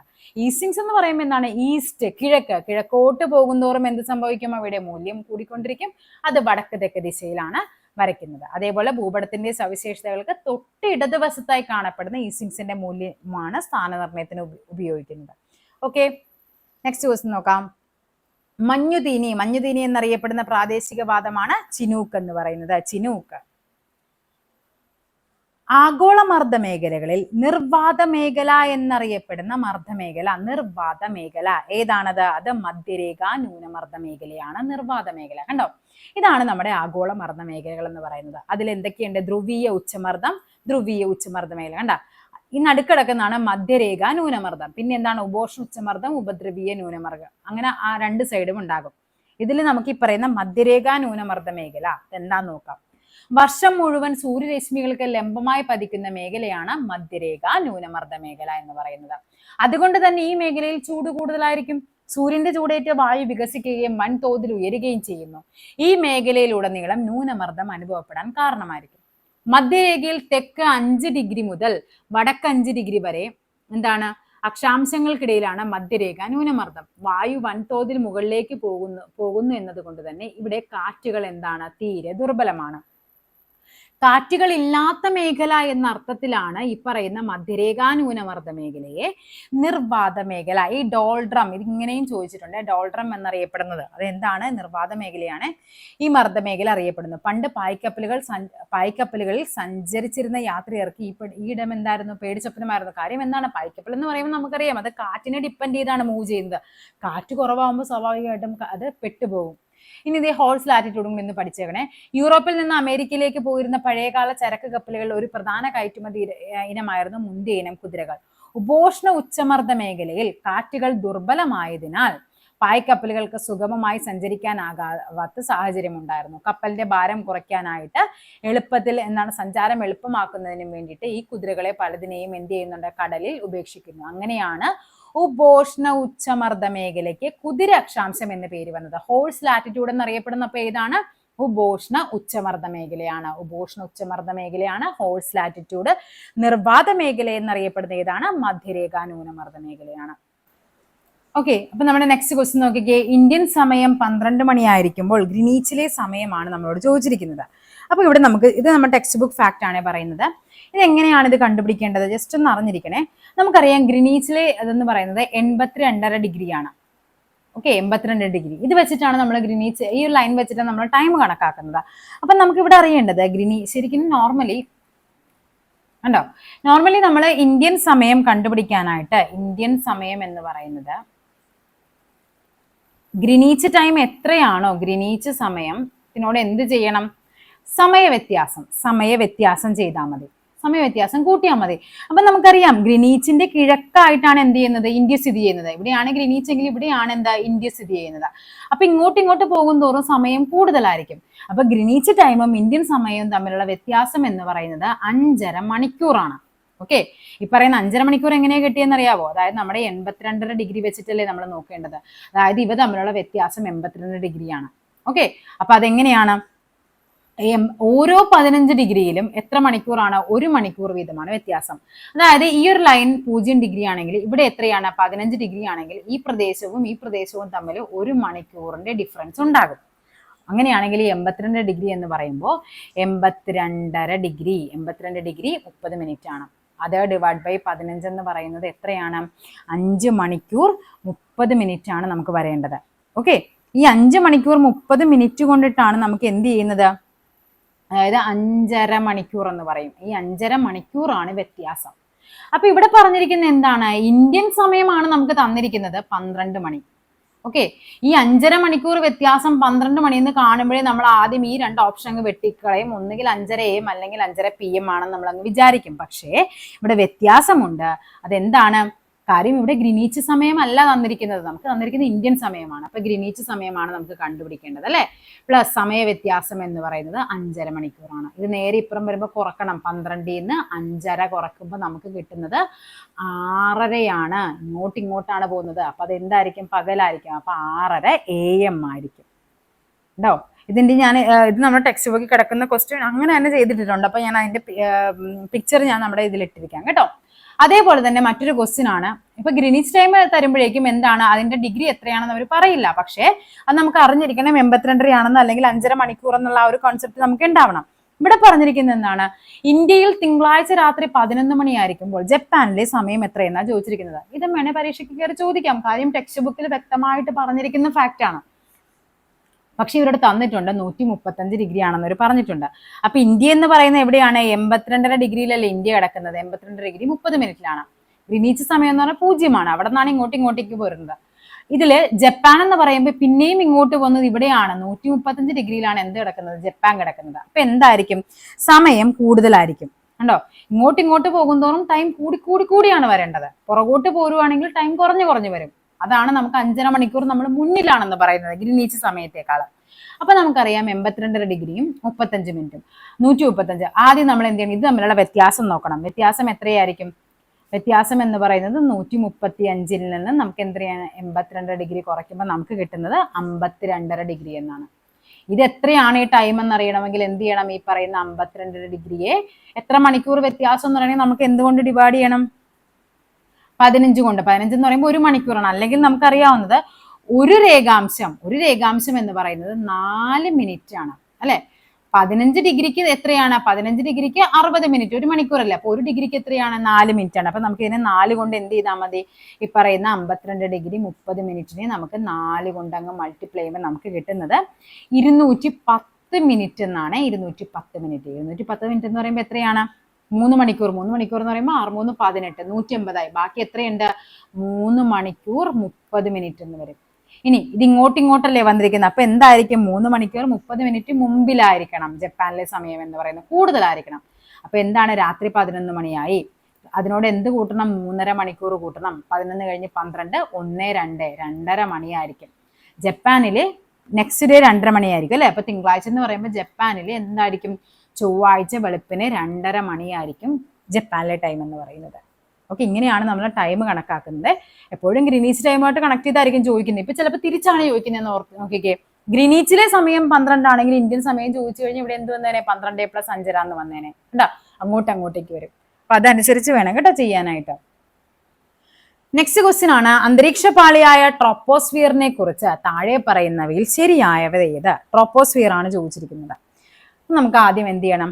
അന്തരീക്ഷ പാളികൾ ഏതൊക്കെയാണെന്നും എങ്ങനെയൊക്കെയാണെന്നും നമുക്കൊന്ന് പഠിക്കണം. നോക്കിക്കേ, ഇതാണ് നമ്മുടെ അന്തരീക്ഷ പാളിയിൽ നമുക്ക് ആദ്യം പറയുന്ന ഏതാണ്? ട്രോപ്പോസ്ഫിയർ. സ്ട്രാറ്റോസ്ഫിയറിലാണ് എന്ത് സ്ഥിതി ചെയ്യുന്നത്? ഓസോൺ പാളി. എപ്പോഴും ചോദിക്കുന്ന ക്വസ്റ്റ്യൻ ആണ്. ഓസോൺ പാളി സ്ഥിതി ചെയ്യുന്ന അന്തരീക്ഷ മണ്ഡലം ഏതാണ്? സ്ട്രാറ്റോസ്ഫിയർ ആണ്. പിന്നെ ഏതാണ്? മിസോസ്ഫിയർ. ലാസ്റ്റ് വരുന്ന തെർമോസ്ഫിയർ. ഇതാണ് അതിന്റെ ഓർഡർ. ട്രോപ്പോസ്ഫിയറിനും സ്ട്രാറ്റോസ്ഫിയറിനും ഇടയ്ക്കുള്ളതാണ് ട്രോപ്പോപാസ്. സ്ട്രാറ്റോസ്ഫിയറിനും മിസോസ്ഫിയറിനും ഇടയ്ക്കുള്ളത് സ്ട്രാറ്റോപാസ്. മിസോസ്ഫിയറിനും തെർമോസ്ഫിയറിനും ഇടയിലുള്ളത് മിസോപാസ്. ഏതാണോ താഴെയുള്ളത് അതിന്റെ വെച്ചിട്ടാണ് നമ്മൾ ആ ഒരു മേഖല പറയുന്നത്. ഉണ്ടോ?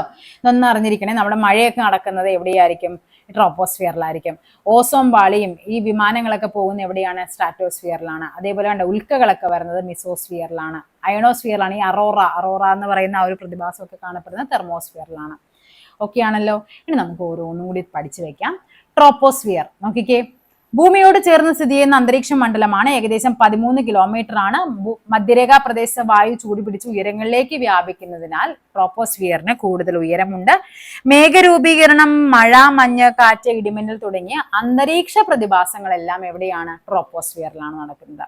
ട്രോപ്പോസ്ഫിയറിൽ ഓരോ 165 മീറ്റർ ഉയരത്തിനും 1 ഡിഗ്രി സെൽഷ്യസ് എന്ന തോതിൽ താപം എന്ത് ചെയ്യുന്നുണ്ട്? കുറഞ്ഞു വരും. ഇതിനെയാണ് ക്രമമായ താപനഷ്ട നിരക്ക് എന്ന് വിളിക്കുന്നത്. ഒരു പരീക്ഷയ്ക്ക് ചോദിച്ചത് ഇങ്ങനെ തന്നെയാണ്. എത്രയാണ് ഓരോ 125 മീറ്ററിലും എത്ര വെച്ചാണ് കുറയുന്നത് എന്നുള്ളത്? 1 ഡിഗ്രി സെൽഷ്യസ് ആണ്. ട്രോപ്പോസ്ഫിയറിന് മുകളിലുള്ള സംക്രമണ മേഖലയാണ് ട്രോപ്പോപാസ് എന്ന് പറയുന്നത്. കണ്ടോ, എന്താണ് സംക്രമണ മേഖല എന്ന് പറയുന്നത്? പ്രധാന അന്തരീക്ഷ മണ്ഡലങ്ങളെ തമ്മിൽ വേർതിരിക്കുന്ന അന്തരീക്ഷ ഭാഗങ്ങളെയാണ് സംക്രമണ മേഖല എന്ന് പറയുന്നത്.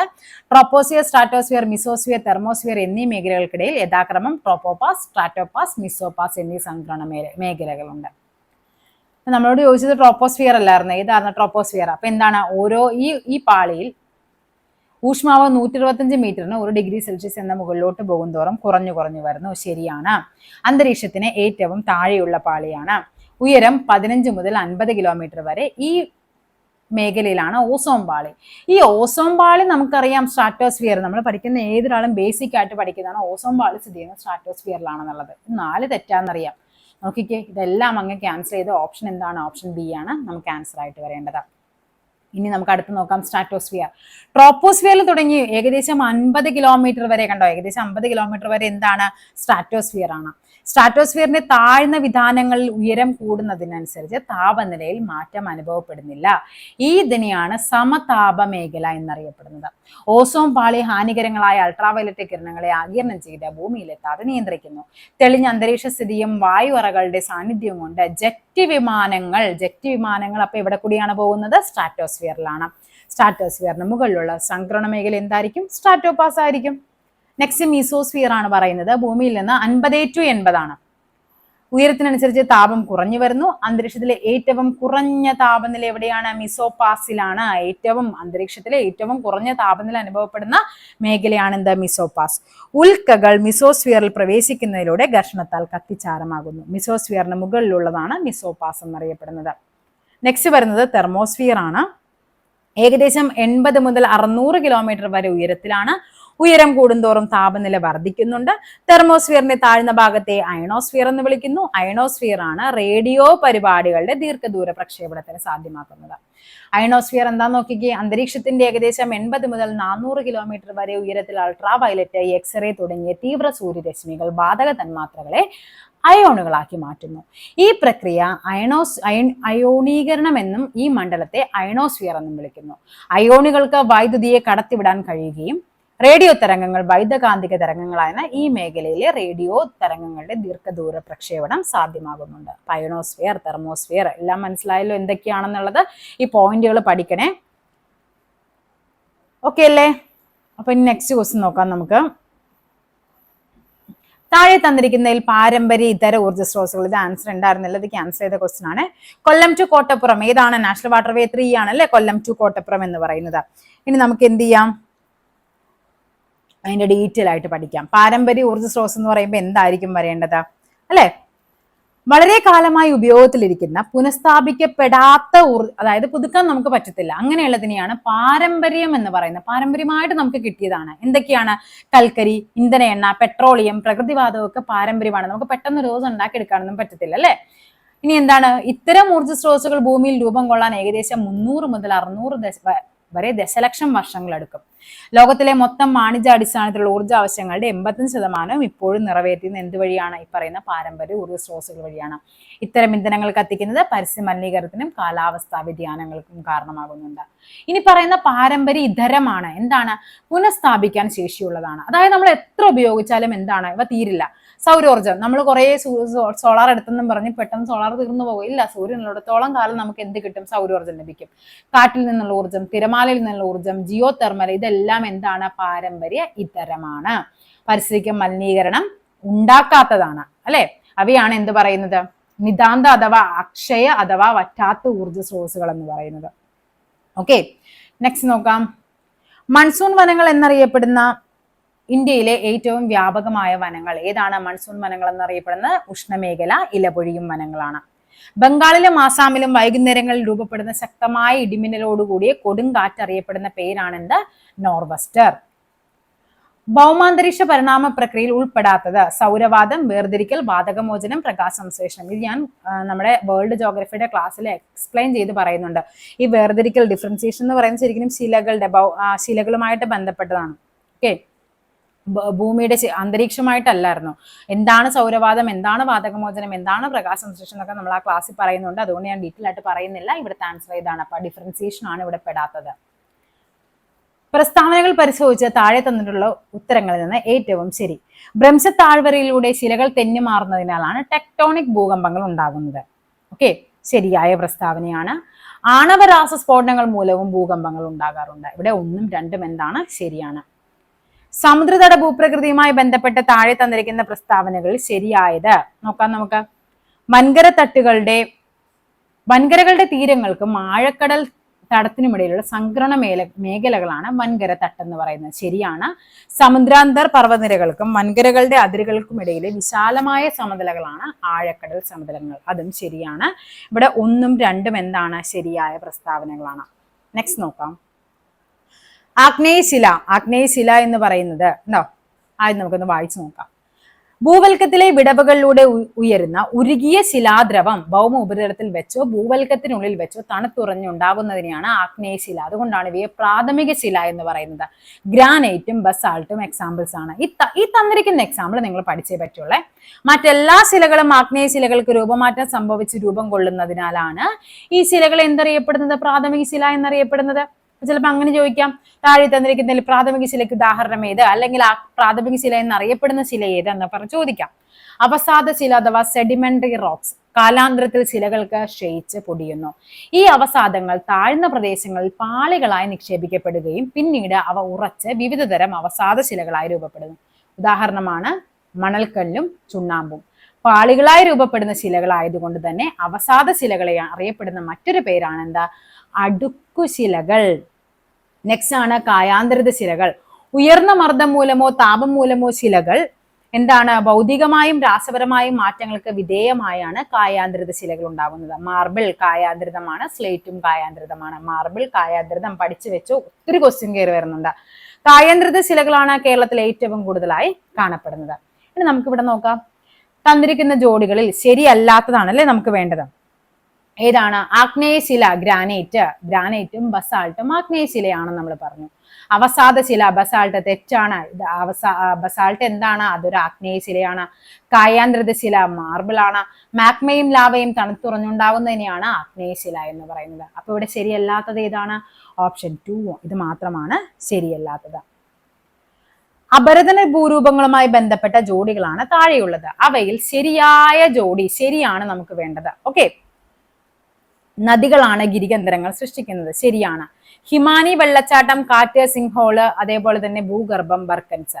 ഇവിടെ നമുക്ക് എന്താണ് ശരിയായത്? ഈ പറയുന്ന ഓപ്ഷനെ 1 മാത്രമാണ് ഇവിടെ ശരിയായിട്ട് വരേണ്ടത്. ഇനി നമുക്ക് ഈ നേരത്തെ ഞാൻ പറഞ്ഞു ഭൂരൂപങ്ങളുമായിട്ട് ബന്ധപ്പെട്ട് നമുക്ക് കുറച്ച് പഠിക്കാനുണ്ട്. നമുക്കത് നോക്കാം. ഓക്കെ, അപ്പൊ ഇവിടെ നോക്കിക്കേ, നമുക്കിവിടെ അപക്ഷയം, അതായത് നമുക്ക് ഈ ഭൂരൂപങ്ങൾ എന്ന് പറയുന്ന 2 ടൈപ്പാണ് ഉണ്ടാകുന്നത്. ഒന്നെന്താണ്? നദികളുടെ അപരദനം സംഭവിച്ചിട്ടും മറ്റേതെന്താണ്? നദികളുടെ നിക്ഷേപവുമാണ്. ഭൗതികവും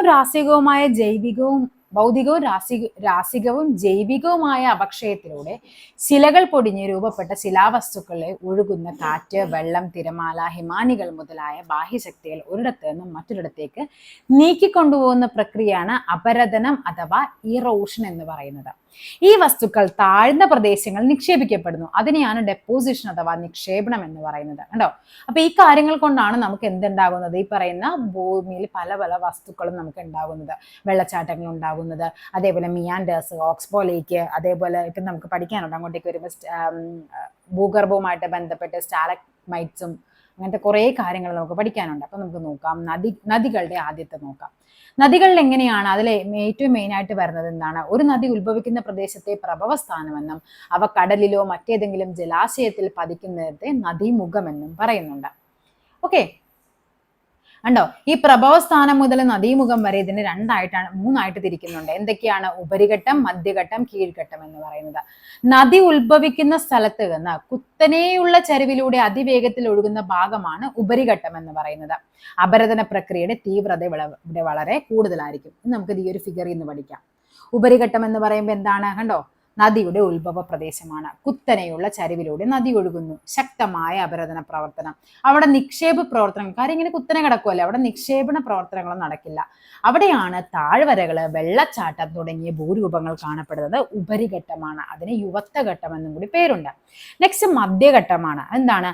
അടിവാരത്ത് കൂടി ഒഴുകുന്നു. അപരദനവും നിക്ഷേപണ പ്രവർത്തനങ്ങളും സജീവമാണ്. മിയാൻഡറുകൾ, ഓക്സ്ബോ തടാകങ്ങളൊക്കെ തുടങ്ങിയത് മധ്യഘട്ടത്തിലാണ്. അടുത്താണ് കീഴ്ഘട്ടം എന്ന് പറയുന്നത്. സമതല പ്രദേശങ്ങളിലൂടെ ഒഴുകുന്നു. നിക്ഷേപണ പ്രവർത്തനങ്ങൾ സജീവമാണ്. പ്രളയ സമതലങ്ങൾ, ഡെൽറ്റ എന്നീ നിക്ഷേപണ രൂപങ്ങൾ കാണപ്പെടുന്നത് കീഴ്ഘട്ടത്തിലാണ്. ഓക്കെ, ഇനി നോക്കിക്കേ, നദിയുടെ അപരദനമാണ് നമ്മൾ വേണ്ടി പറയാൻ പോകുന്നത്.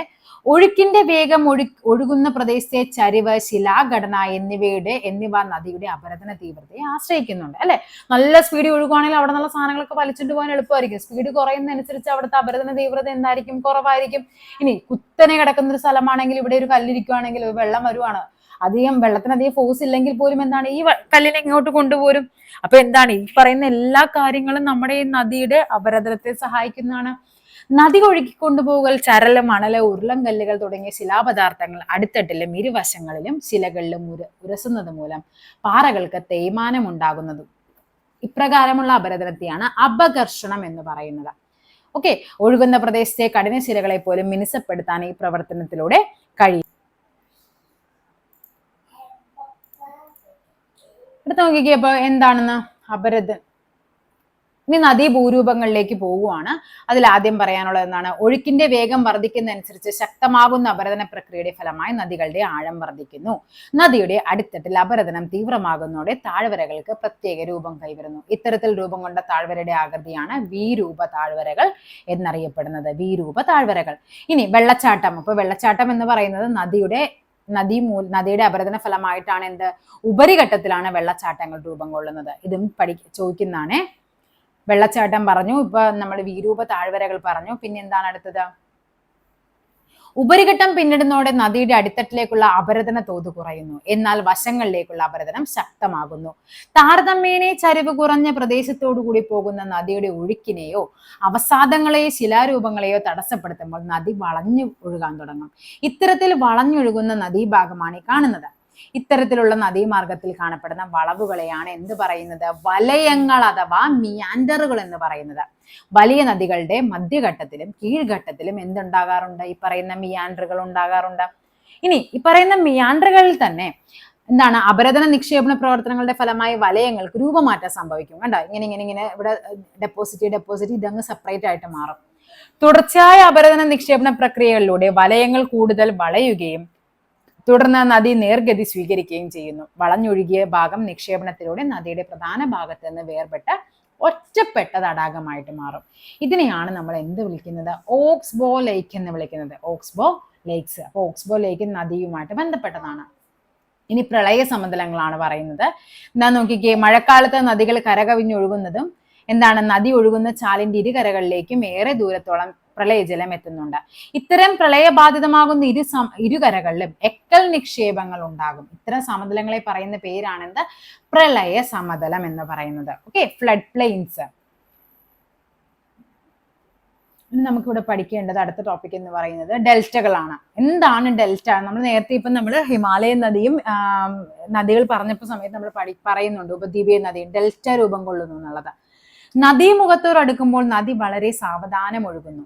ഈ നദീജലത്തിന്റെയും അവസാദത്തിന്റെയും അളവ് കൂടുതലായ ഈ പ്രദേശം മിക്ക നദികളും ചെറിയ കൈവഴികളായിട്ട് പിരിഞ്ഞൊഴുകും.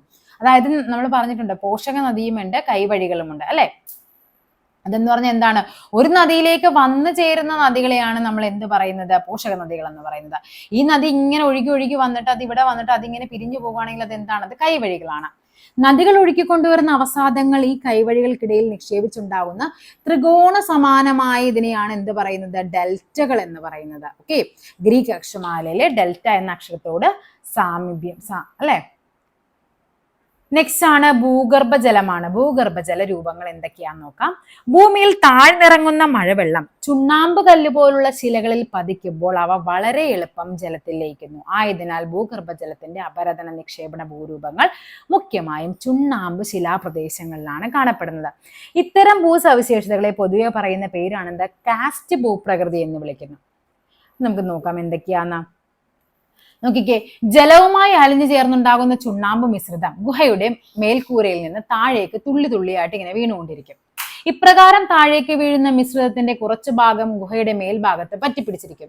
ഏറെ കാലം ഇങ്ങനെ ചെയ്യുമ്പോഴേക്കും എന്താണ്? ഇതിങ്ങനെ താഴേക്ക് ഇങ്ങനെ വരും. ഇപ്പൊ ഗുഹയാണെങ്കിൽ ഇതിങ്ങനെ താഴേക്ക് വളരും. അതിനെ പറയുന്ന പേരാണ് സ്റ്റാലക്ടൈറ്റുകൾ എന്ന് പറയുന്നത്. സ്റ്റാലക്ടൈറ്റുകൾ. ഇനി ഭൂമിയുടെ മേൽക്കൂരിൽ ഇപ്പൊ എന്താണ്? ഇപ്പൊ നമ്മൾ ഇവിടെ നിന്ന് തുള്ളി തുള്ളിയായിട്ട് ഇങ്ങനെ വീണുകൊണ്ടിരിക്കുന്ന സാധനം ഇവിടെയല്ലേ വന്ന് വീഴുന്നത്. അതേപോലെ ഇവിടെ നിന്ന് എന്ത് ചെയ്യുന്നുണ്ട്? ഇതിങ്ങനെ പതുക്കെ പതുക്കെ പൊങ്ങി പൊങ്ങി വരും. കണ്ടോ? ഗുഹയുടെ മേൽക്കൂരയിൽ നിന്ന് തുള്ളി തുള്ളിയായി വീഴുന്ന ചുണ്ണാമ്പ് മിശ്രിതം ഗുഹയുടെ അടിത്തറയിൽ വീഴുമ്പോൾ അവിടെ അടിഞ്ഞുകൂടുന്ന ചുണ്ണാമ്പ് നിക്ഷേപം താഴെ നിന്ന് മുകളിലേക്ക് വളരും. ഈ രൂപത്തെ പറയുന്ന പേരാണ് സ്റ്റാലക്മൈറ്റുകൾ. മൈറ്റുകളും സ്റ്റാലക്ടൈറ്റുകളും. സ്റ്റാലക്ടൈറ്റ് എന്താണ് പറഞ്ഞത്? ഇത് ഗുഹയാണ്, ഇവിടെ നിന്ന് ഇങ്ങനെ വീണുകൊണ്ടിരിക്കും. അത് കുറെ നാൾ കഴിയുമ്പോൾ ഇവിടെ ഇങ്ങനെ ചെറുതായിട്ട് താഴേക്ക് വളരും. അതിനെയാണ് സ്റ്റാലക്ടൈറ്റ് പറയുന്നത്. സ്റ്റാലക്മൈറ്റ്, മൈറ്റ് എന്താണ്? മണ്ണ് മണ്ണിൽ നിന്നാണ് വരുന്നത്. നോക്കാം, അതായത് ഇവിടെ നിന്ന് ഇങ്ങനെ വീണോണ്ടിരിക്കുന്ന സാധനം ഇവിടെ പതിയെ പതിയെ കൂനയായിട്ട് വരും. അത് സ്റ്റാലക്മൈറ്റ്സ് എന്ന് പറയും. ഇനി ഇത് കുറെ നാൾ കഴിയുമ്പോൾ എന്താ? ഈ മുകളിൽ നിന്ന് വന്നതും ഈ താഴെ നിന്ന് വന്നതും തമ്മിൽ കൂട്ടിമുട്ടല്ലേ? അപ്പൊ എന്തായിട്ട് മാറും അത്? അതിനെയാണ് സ്തംഭങ്ങൾ എന്ന് പറയുന്നത്. കണ്ടോ, ഫിഗർ കാണിച്ചു തരാം, അപ്പൊ മനസ്സിലാവും നിങ്ങൾക്ക്. കണ്ടോ, ഇതാണ് സ്റ്റാലക്ടൈറ്റുകള്, ഇതാണ് സ്റ്റാലക്മൈറ്റ്സുകൾ. കണ്ടോ, ഇങ്ങനെ വരുന്നത്. ഇത് ഇവിടെ നിന്ന് ഇങ്ങനെ ജോയിൻ ചെയ്യും. അവസാനം ഇത് രണ്ടും കൂടി ജോയിൻ ചെയ്ത് എന്തായിട്ട് മാറും? ചുണ്ണാമ്പ് ശിലാസ്തംഭങ്ങൾ അഥവാ പില്ലേഴ്സ് ആയിട്ട് മാറും. ആന്ധ്രാപ്രദേശത്തിലെ വിശാഖപട്ടണത്തിലെ അടുത്തുള്ള ബോറ ഗുഹകൾ എന്തിന് ഉദാഹരണമാണ്? ചുണ്ണാമ്പ് കല്ലുകൾക്ക് ഉദാഹരണമാണ്. നെക്സ്റ്റ് ആണ് പറയുന്നത് കടലുമായിട്ട് ബന്ധപ്പെട്ടുണ്ടാകുന്ന ഭൂരൂപങ്ങളാണ് ക്ലിഫുകള്. അതേപോലെ തന്നെ എന്താണ്? തിരമാലകളുടെ അപരദന ഫലമായ കടലിന് അഭിമുഖമായ കരഭാഗം ഇടിഞ്ഞ് ചെങ്കുത്തായ രൂപം ഉണ്ടാകും. ക്ലിഫുകൾ കാണിച്ചു തരാം. ഇതാണ് ക്ലിഫ് എന്ന് പറയുന്നത്, കടൽ തീര ക്ലിഫുകൾ. ഓക്കെ, വർക്കല ക്ലിഫൊക്കെ നമ്മൾ കേട്ടിട്ടുണ്ട്. തിരമാലകൾ കടൽ തീരശിലകൾക്ക് ശക്തമായി അടിക്കുന്നതിനാൽ അവയ്ക്ക് തേയ്മാനം സംഭവിക്കുന്നു. ഇപ്രകാരം തിരമാലകളുടെ അപകർഷണ ഫലമായി കടൽ തീരത്ത് ഒറ്റപ്പെട്ട തൂണുകളായി രൂപപ്പെടുന്നു. കടൽ തീരത്തെ എഴുന്നു നിൽക്കുന്ന തൂണുകൾ ഇത്തരം ശിലാരൂപങ്ങളാണ് സ്തംഭങ്ങൾ, സ്റ്റാക്സ് എന്ന് വിളിക്കുന്നത്. കണ്ടോ, ഇതാണ് സ്തംഭങ്ങൾ എന്ന് പറയുന്നത്. ഇനി തിരമാലകളായുള്ള നിക്ഷേപണത്തിന്റെ ഫലമായാണ് എന്ത് ബീച്ച് അല്ലെ, നമ്മളിങ്ങനെ തിരമാലകൾ കൊണ്ടുവന്ന് ഡെപ്പോസിറ്റ് ചെയ്താണ് എന്തുണ്ടാകുന്നത്, ബീച്ച് ഉണ്ടാകുന്നത്. ഇനി മണലിൻ്റെതാണ്. മണലിനുള്ളത് ഫസ്റ്റ് വൺ പറയുന്നത് എന്താണ്, ചുഴറ്റി വീശുന്ന ശക്തമായ കാറ്റ് മരുഭൂമിയിലെ വരണ്ട മണ്ണിനെ ഇളക്കി മാറ്റി മറ്റൊരിടത്തേക്ക് കൊണ്ടുപോകുന്നു. കാറ്റിന്റെ ഈ അപരദന പ്രവർത്തനത്തെ പറയുന്ന പേരെന്താണ്, ഡിഫ്ലേഷൻ ആണ്, ഡിഫ്ലേഷൻ. ശക്തമായി വീശുന്ന കാറ്റുകൾ വഹിച്ചു കൊണ്ടുവരുന്ന മണൽത്തരികളും മറ്റ് ശിലാപദാർത്ഥങ്ങളും മരുഭൂമിയിൽ ഉയർന്നു നിൽക്കുന്ന ശിലകളിൽ നിരന്തരമായി ആഞ്ഞടിക്കുന്നതിന്റെ ഫലമായി ശിലകൾക്ക് തേയ്മാനം സംഭവിക്കുന്നു. കാറ്റിന്റെ അപരദന പ്രവർത്തനം അപകർഷണം എന്നറിയപ്പെടുന്നു. ഇത്തരത്തിൽ രൂപപ്പെട്ട ശിലയാണ്, കണ്ട ഈ ശിലയാണ്, ഇതിനെയാണ് കൂൺശിലകൾ എന്ന് പറയുന്നത്. കണ്ട കൂണ് പോലെ വരും. അപ്പൊ എന്താണ് കൂൺശിലകളെന്നും അത് എന്താണ് ഈ പറയുന്ന മരുഭൂമിയുടേതാണ്, മരുഭൂമിയിലെ കാറ്റുമായിട്ട് ബന്ധപ്പെട്ടതാണ്. കാറ്റിന്റെ നിക്ഷേപണ ഫലമായി മരുഭൂമിയിൽ രൂപം കൊള്ളുന്നതാണ് എന്ത്, മണൽ കൂനകൾ അഥവാ സാൻഡ് ഡൂൺസ് എന്ന് പറയും.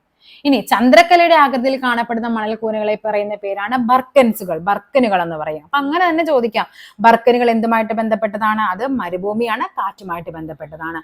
കൂൺശിലകളും ഇതേപോലെ കാറ്റുമായിട്ട് ബന്ധമുള്ളതാണ്. ഇനി മഞ്ഞുമലകളാണ് പറയുന്നത്. മഞ്ഞുമലകളിലും ഇതേപോലെ ഉണ്ടാകുന്നതിൽ ഫസ്റ്റ് വൺ പറയാനുള്ള മഞ്ഞുപാളികൾ, ഹിമാനികൾ എന്ന് പറയും, ഗ്ലേഷ്യേഴ്സ്. ഓക്കെ, പിന്നെയുള്ളത് സിർക്കുകളാണ്. യൂരൂപ താഴ്വരകളൊക്കെ മഞ്ഞുമായിട്ട് ബന്ധപ്പെട്ടതാണ്. യൂരൂപ താഴ്വരകളുണ്ട്, സിർക്കുകളുണ്ട്. ഞാൻ ഈ ഒരു PDF ഇത്രയും കട്ട് ചെയ്ത PDF ഞാൻ എന്ത് ചെയ്യാം, അതേപോലെ മൊറൈൻസ് എന്ന് പറയണതും ഈ പറയുന്ന മഞ്ഞുമായിട്ട് ബന്ധപ്പെട്ടതാണ്. ഇങ്ങനെ തന്നെ പരീക്ഷയ്ക്ക് ചോദിക്കാറുണ്ട്. ഹിമാനികൾ വഹിച്ചുകൊണ്ടിരുന്ന അവസാദങ്ങൾ താഴ്വരകളിൽ നിക്ഷേപിക്കപ്പെടുമ്പോൾ ഉണ്ടാകുന്നതാണ് എന്താ, മൊറൈൻസ് എന്ന് പറയുന്നത്. ഈ ടോപ്പിക്കിന്റെ ഇത്രയും ഈ ഒരു ചാപ്റ്ററിന്റെ PDF ഞാൻ നമ്മുടെ ടെലഗ്രാമിൽ ഇട്ടിരിക്കാം കേട്ടോ. ഒന്ന് വായിക്കുന്നത് നല്ലതാണ്. കാര്യം അതുമായിട്ട് ബന്ധപ്പെട്ട് കുറച്ചിങ്ങനെ വെറൈറ്റി ആയിട്ട് ചോദിക്കാൻ പറ്റുന്ന കുറച്ച് ക്വസ്റ്റ്യൻസ് നമുക്ക് ഈ ഒരു ടോപ്പിക്കിൽ നിന്ന് കിട്ടും. ഓക്കെ, അപ്പൊ ഇത്രയുമാണ് നമുക്ക് ആ ഒരു ക്വസ്റ്റ്യനുമായിട്ട് ബന്ധപ്പെട്ട് കുറച്ച് കാര്യങ്ങൾ പറയാനുണ്ടായിരുന്നത്. ഇനി അടുത്ത ക്വസ്റ്റ്യനിലേക്ക് പോകാം. ഓക്കെ, അപ്പൊ നമ്മുടെ നെക്സ്റ്റ് ക്വസ്റ്റ്യൻ എന്താന്ന് നോക്കിക്കേ പറഞ്ഞിരിക്കുന്നത്, ISROയുമായി ബന്ധപ്പെട്ട് ശരിയായ പ്രസ്താവനകളാണ് നമുക്ക് വേണ്ടത് അല്ലെ. അപ്പൊ ഇവിടെ നമുക്ക് വേണ്ടത് ശരിയാണ് വേണ്ടത്. അപ്പൊ നമുക്ക് അതാദ്യം മാർക്ക് ചെയ്ത് വെക്കാം. ISROയുടെ ആസ്ഥാനം ബാംഗ്ലൂരാണ്, അന്തരീക്ഷ ഭവനാണ്. സ്ഥാന നിർണയ ഉപഗ്രഹമാണ് NVS-01 എന്ന് പറയുന്നത്. അപ്പൊ ഇവിടെ എന്താണ്, 1ഉം 2ഉം ഇവിടെ ശരിയാണ്. നെക്സ്റ്റ് ക്വസ്റ്റ്യൻ പേപ്പർ ആണ് പറയുന്നത് പവിഴപ്പുറ്റുകൾ. ഇത് 127/2023 ക്വസ്റ്റ്യൻ പേപ്പർ കോഡ് എന്ന് പറയുന്നത്. പവിഴപ്പുറ്റുകൾ കാണപ്പെടുന്നത് ഏത് അക്ഷാംശങ്ങളിലെ ഇളം ചൂടുള്ള സമുദ്രജലത്തിലാണ്. കണ്ടോ, ഈ കാണുന്നതാണ് നമ്മുടെ പവിഴപ്പുറ്റുകൾ. ഈ റെഡ് കളറിൽ കാണിച്ചിരിക്കുന്ന ഫുള്ള് നമ്മുടെ പവിഴപ്പുറ്റുകളാണ്. കണ്ടോ, 30° നോർത്തിനും 30° സൗത്തിനും ഇടയിലാണ് എന്ത് കാണപ്പെടുന്നത്, പവിഴപ്പുറ്റുകൾ കാണപ്പെടുന്നത്. കണ്ടോ, 30° നോർത്ത് 30° സൗത്ത് ആണ്.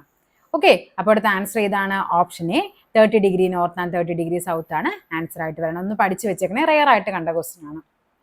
ഏത് വാതകമാണ് മാഗ്മയിൽ കാണപ്പെടുന്നത്? മാഗ്മയിൽ എന്തൊക്കെയുണ്ട്, കാർബൺ ഡൈ ഓക്സൈഡ് ഉണ്ട്, നൈട്രജൻ ഉണ്ട്, ക്ലോറിൻ ഉണ്ട്. സോ ഇവയെല്ലാമാണ് മാഗ്മയിലുള്ളത്. ഇന്ത്യയിലെ ഒരു പ്രധാന ഹിൽ സ്റ്റേഷനായ സോൻമാർഗ് എവിടെയാണ് സ്ഥിതി ചെയ്യുന്നത്? നമ്മുടെ ജമ്മു ആൻഡ് കാശ്മീരിലാണ് സോൻമാർഗ് ഉള്ളത്, ജമ്മു ആൻഡ് കാശ്മീർ. ഉത്തര മഹാസമതലത്തിൽ കാണപ്പെടുന്ന മണ്ണിനമാണ് എക്കൽ മണ്ണ്. ഇന്ത്യയിലെ ഏറ്റവും വടക്കേ അറ്റത്തുള്ള സംസ്ഥാനമാണ് ചോദിച്ചിരിക്കുന്നത്. അപ്പൊ എവിടെയാണ്, ഇങ്ങനെ വരുമ്പോ അല്ലെ, ഇതാണ് നമ്മുടെ നോർത്ത് എന്ന് പറയുന്നത്. അപ്പൊ നമ്മുടെ ഇന്ത്യ എവിടെയാണെങ്കിൽ ഇവിടെയുള്ള സംസ്ഥാനം ഏതാണ്, ഹിമാചൽ പ്രദേശ് ആണ്, സംസ്ഥാനമാണ്. നിഫെ എന്ന പേരിൽ അറിയപ്പെടുന്ന ഭൂമിയുടെ പാളി ഏത്? നിഫെ എന്ന് പറയുമ്പോൾ നമുക്കറിയാം എവിടെയാണ് നിഫെ ഉള്ളത്, അകക്കാമ്പിലാണ് അല്ലെ. കാമ്പിൽ തന്നെ നമ്മൾ പറഞ്ഞു, അകക്കാമ്പിലും ഇവിടെ ഏതാണ്, ഓപ്ഷൻ ഡി ആണ്. വിമാനങ്ങളുടെ സഞ്ചാരം എവിടെയാണ്? ആ ഫിഗർ കാണിച്ചതെന്ന് പറഞ്ഞതാണ് അല്ലെ, സ്ട്രാറ്റോസ്ഫിയർ അല്ലെ, ഓസോൺ പാളി സ്ഥിതി ചെയ്യുന്ന എവിടെയാണ്, സ്ട്രാറ്റോസ്ഫിയറിലാണ്. കബനി പോഷക നദിയായുള്ള ഉപദ്വീപീയ നദി ഏത്? കബനി എന്തിന്റെ പോഷക നദിയാണ്?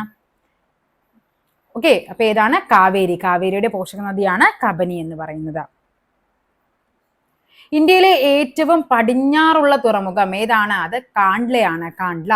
ഉണ്ടോ, ഇതാണ് നമ്മുടെ തുറമുഖങ്ങൾ എന്ന് പറയുന്നത്. അപ്പൊ ഇതാണ് നമ്മുടെ പടിഞ്ഞാറേ അറ്റം എന്ന് പറയുന്നത് ഇവിടെയാണ് അല്ലെ.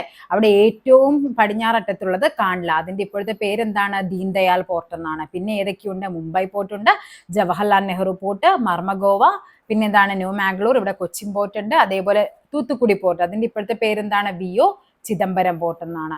എണ്ണൂർ പോർട്ടിന്റെ പേരെന്താണ്, കാമരാജർ പോർട്ടാണ്. ചെന്നൈ, വിശാഖപട്ടണം, പാരാദ്വീപ്, പിന്നെ പാരാദ്വീപ് എവിടെയാണ്, ഒഡീഷ, പിന്നെ ഏതാണ്, കൊൽക്കത്ത പോർട്ട്. ഓക്കെ, പിന്നെ എന്താണ്, ഇവിടെ പോർട്ട് ബ്ലെയർ ആണ്. അപ്പൊ ഇത്രയുമാണ് നമ്മുടെ മെയിൻ പോർട്ട്സ് എന്ന് പറയുന്നത്. അപ്പൊ ഏതാണ് നമ്മളോട് ചോദിച്ചിരിക്കുന്നത്? ഏറ്റവും പടിഞ്ഞാറേ അറ്റം. അപ്പൊ ഏറ്റവും പടിഞ്ഞാറെന്ന് പറയുമ്പോൾ ഏതാണ്? അത് നമ്മുടെ കാണ്ട്ല തുറമുഖമാണ്. ഗംഗാ നദിയുടെ ചതുപ്പ് ഡെൽറ്റ പ്രദേശത്ത് സ്ഥിതി ചെയ്യുന്ന ബയോസ്ഫിയർ ആണ് എന്ത്? സുന്ദർബൻ ഡെൽറ്റ എന്ന് പറയുന്നത്. ഗംഗാ നദിയുടെ ചതുപ്പ് പ്രദേശത്താണ് എന്ത്? കണ്ടൽക്കാടുകൾ കാണപ്പെടുന്നത്. കണ്ടോ? സുന്ദരവനത്തിലെ സുന്ദരികൾ. ലോകത്തിലെ ഏറ്റവും വലിയ ഡെൽറ്റ പ്രദേശമാണ് പശ്ചിമ ബംഗാളിലെ ഈ പറയുന്ന സുന്ദരവനം. ഈ ഡെൽറ്റ പ്രദേശം ഗംഗ, ബ്രഹ്മപുത്ര എന്നീ നദികളുടെ നിക്ഷേപ ഫലമായിട്ടാണ് രൂപം കൊള്ളുന്നത്. അവിടെ എന്തുകൊണ്ടാണ് അതിന് സുന്ദർവൻ ഡെൽറ്റ എന്ന് പറയാൻ കാര്യം? അത് സുന്ദരി എന്ന കണ്ടൽ വർഗ സസ്യങ്ങൾ കാണുന്നതിനാലാണ് ഈ ഡെൽറ്റ പ്രദേശം സുന്ദരവനം എന്ന് അറിയപ്പെടുന്നത്. കണ്ടൽക്കാടുകൾ നിറഞ്ഞിവിടെ ഇന്ത്യയിലെ ഒരു പ്രധാന ജൈവ വൈവിധ്യ മേഖലയാണ്. ഓക്കെ, നെക്സ്റ്റ് ക്വസ്റ്റ്യൻ നോക്കാം. ഇന്ത്യയിൽ ഏറ്റവും കൂടുതൽ ഇറക്കുമതി ചെയ്യുന്നത്, നമ്മൾ ഇങ്ങോട്ടേക്ക് കൊണ്ടുവരുന്ന എന്ത് സാധനമാണ് ഏറ്റവും കൂടുതൽ? നമ്മുടെ പെട്രോളിയമാണ്. ഇന്ത്യയിലെ ഒരു പ്രധാന ഹിൽ സ്റ്റേഷനായ മൗണ്ട് അബു എവിടെയാണ്? മൗണ്ട് അബു രാജസ്ഥാൻ. ചുവടെ കൊടുത്തിരിക്കുന്നവയിൽ ലാർജ് സ്കെയിൽ മാപ്പ് ചെയ്ത്, അപ്പൊ നമുക്കറിയാം മാപ്പുകളെ വലിയ തോത് ഭൂപടമെന്നും ചെറിയ തോത് ഭൂപടമെന്നും നമ്മൾ തിരിക്കുന്നുണ്ട്. അപ്പൊ ഇവിടുത്തെ ആൻസർ എന്ന് പറയുന്നത് കടസ്റ്റൽ ഭൂപടമാണ്. അപ്പൊ നമുക്കതൊന്ന് പഠിക്കാം. നോക്കിക്കേ, ഇങ്ങനെയാണ് ഭൂപടങ്ങളെ ക്ലാസിഫൈ ചെയ്യുന്നത്. ഒന്ന് വലിയ തോത് ഭൂപടം. വലിയ തോത് ഭൂപടം എന്ന് പറയുന്നത് എന്താണ്?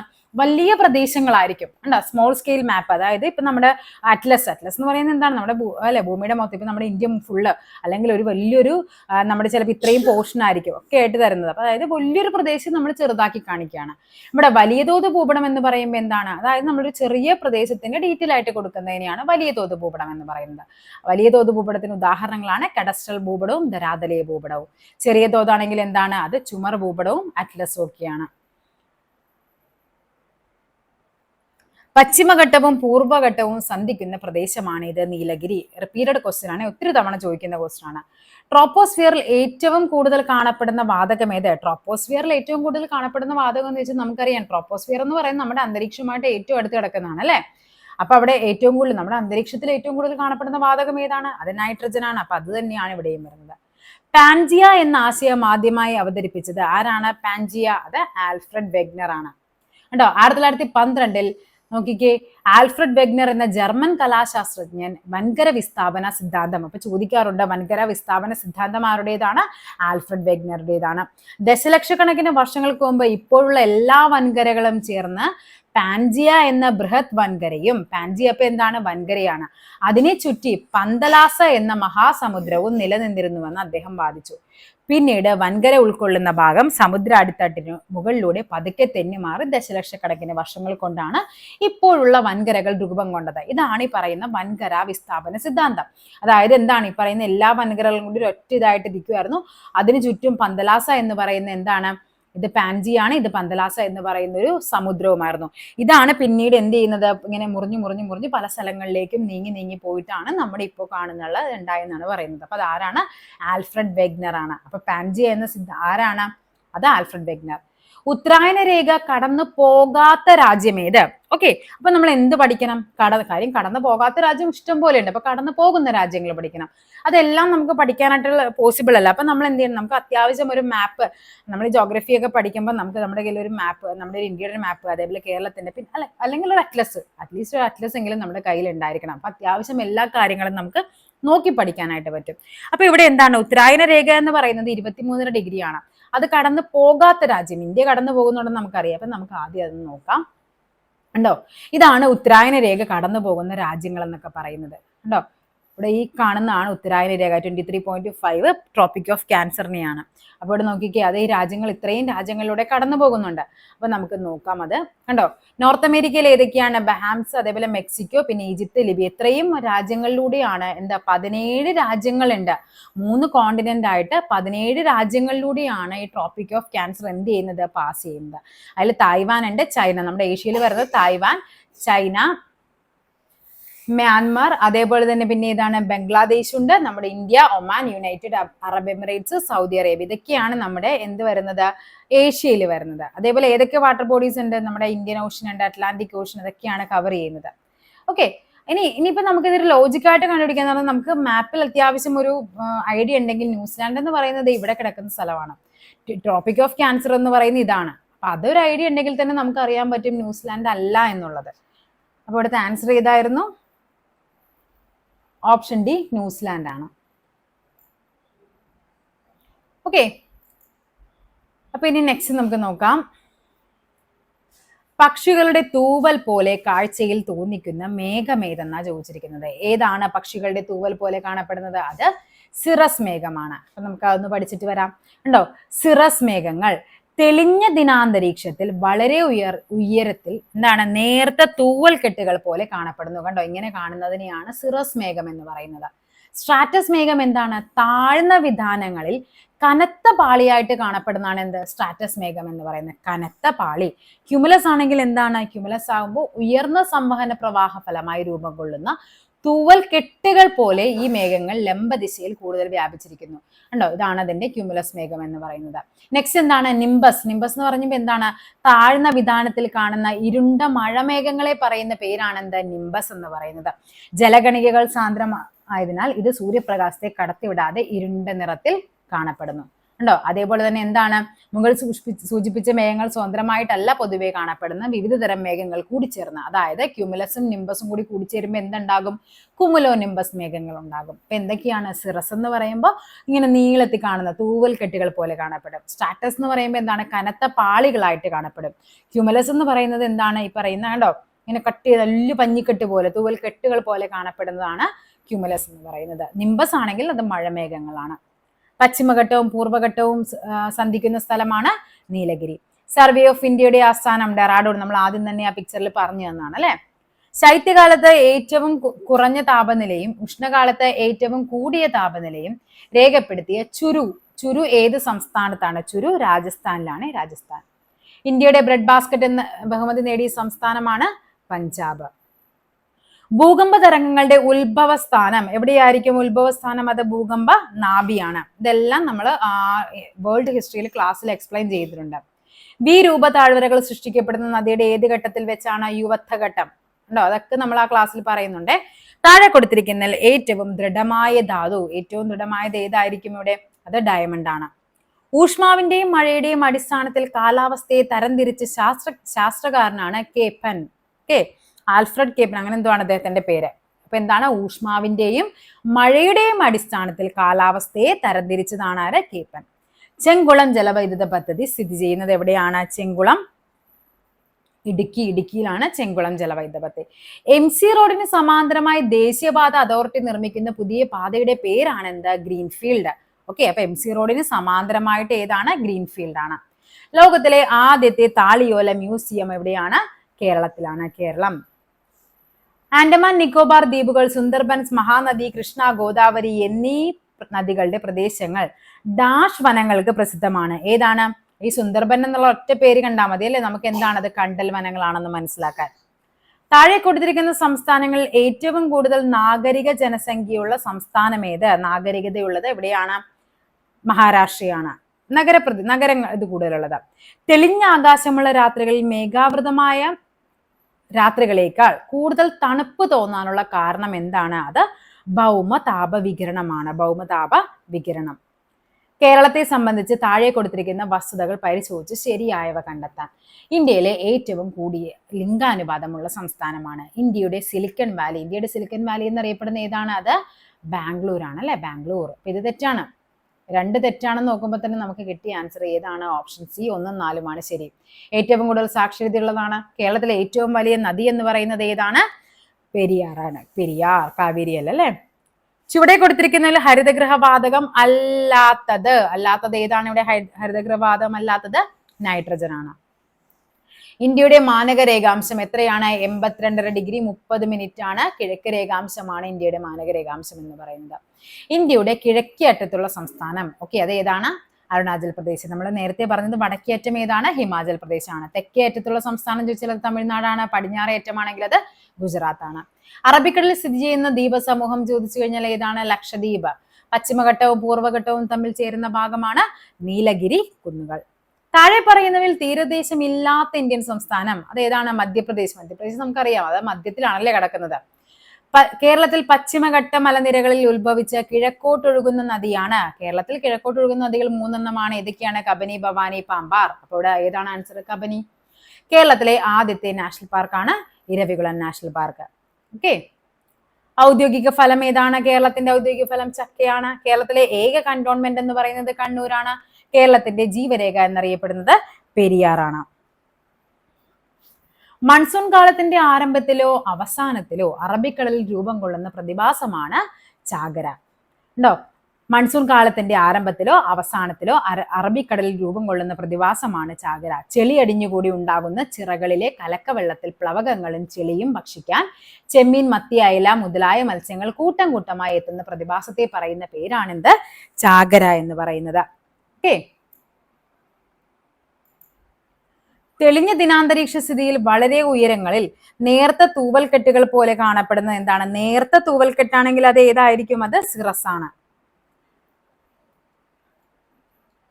ആൽസ് പർവ്വതനിര കടന്ന് വടക്കൻ താഴ്വാരത്തേക്ക് വീശുന്ന പ്രാദേശിക വാദത്തിന്റെ പേരാണെന്ത്?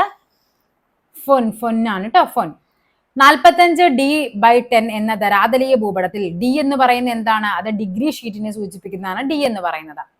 ഉത്തർപ്രദേശിലെ പ്രധാന ആണവോർജ നിലയമാണ് നറോറ.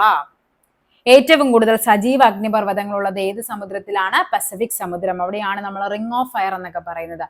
കണ്ടോ? അഗ്നിപർവ്വതങ്ങൾ, ഫലകാതിരികൾ അഗ്നിപർവ്വതങ്ങളാൽ സജീവമാണെന്ന് ഉരുകിയ ശിലാദ്രവം ഭൂവൽക്കത്തിലെ വിള്ളലിലൂടെ പുറത്തേക്ക് വരും.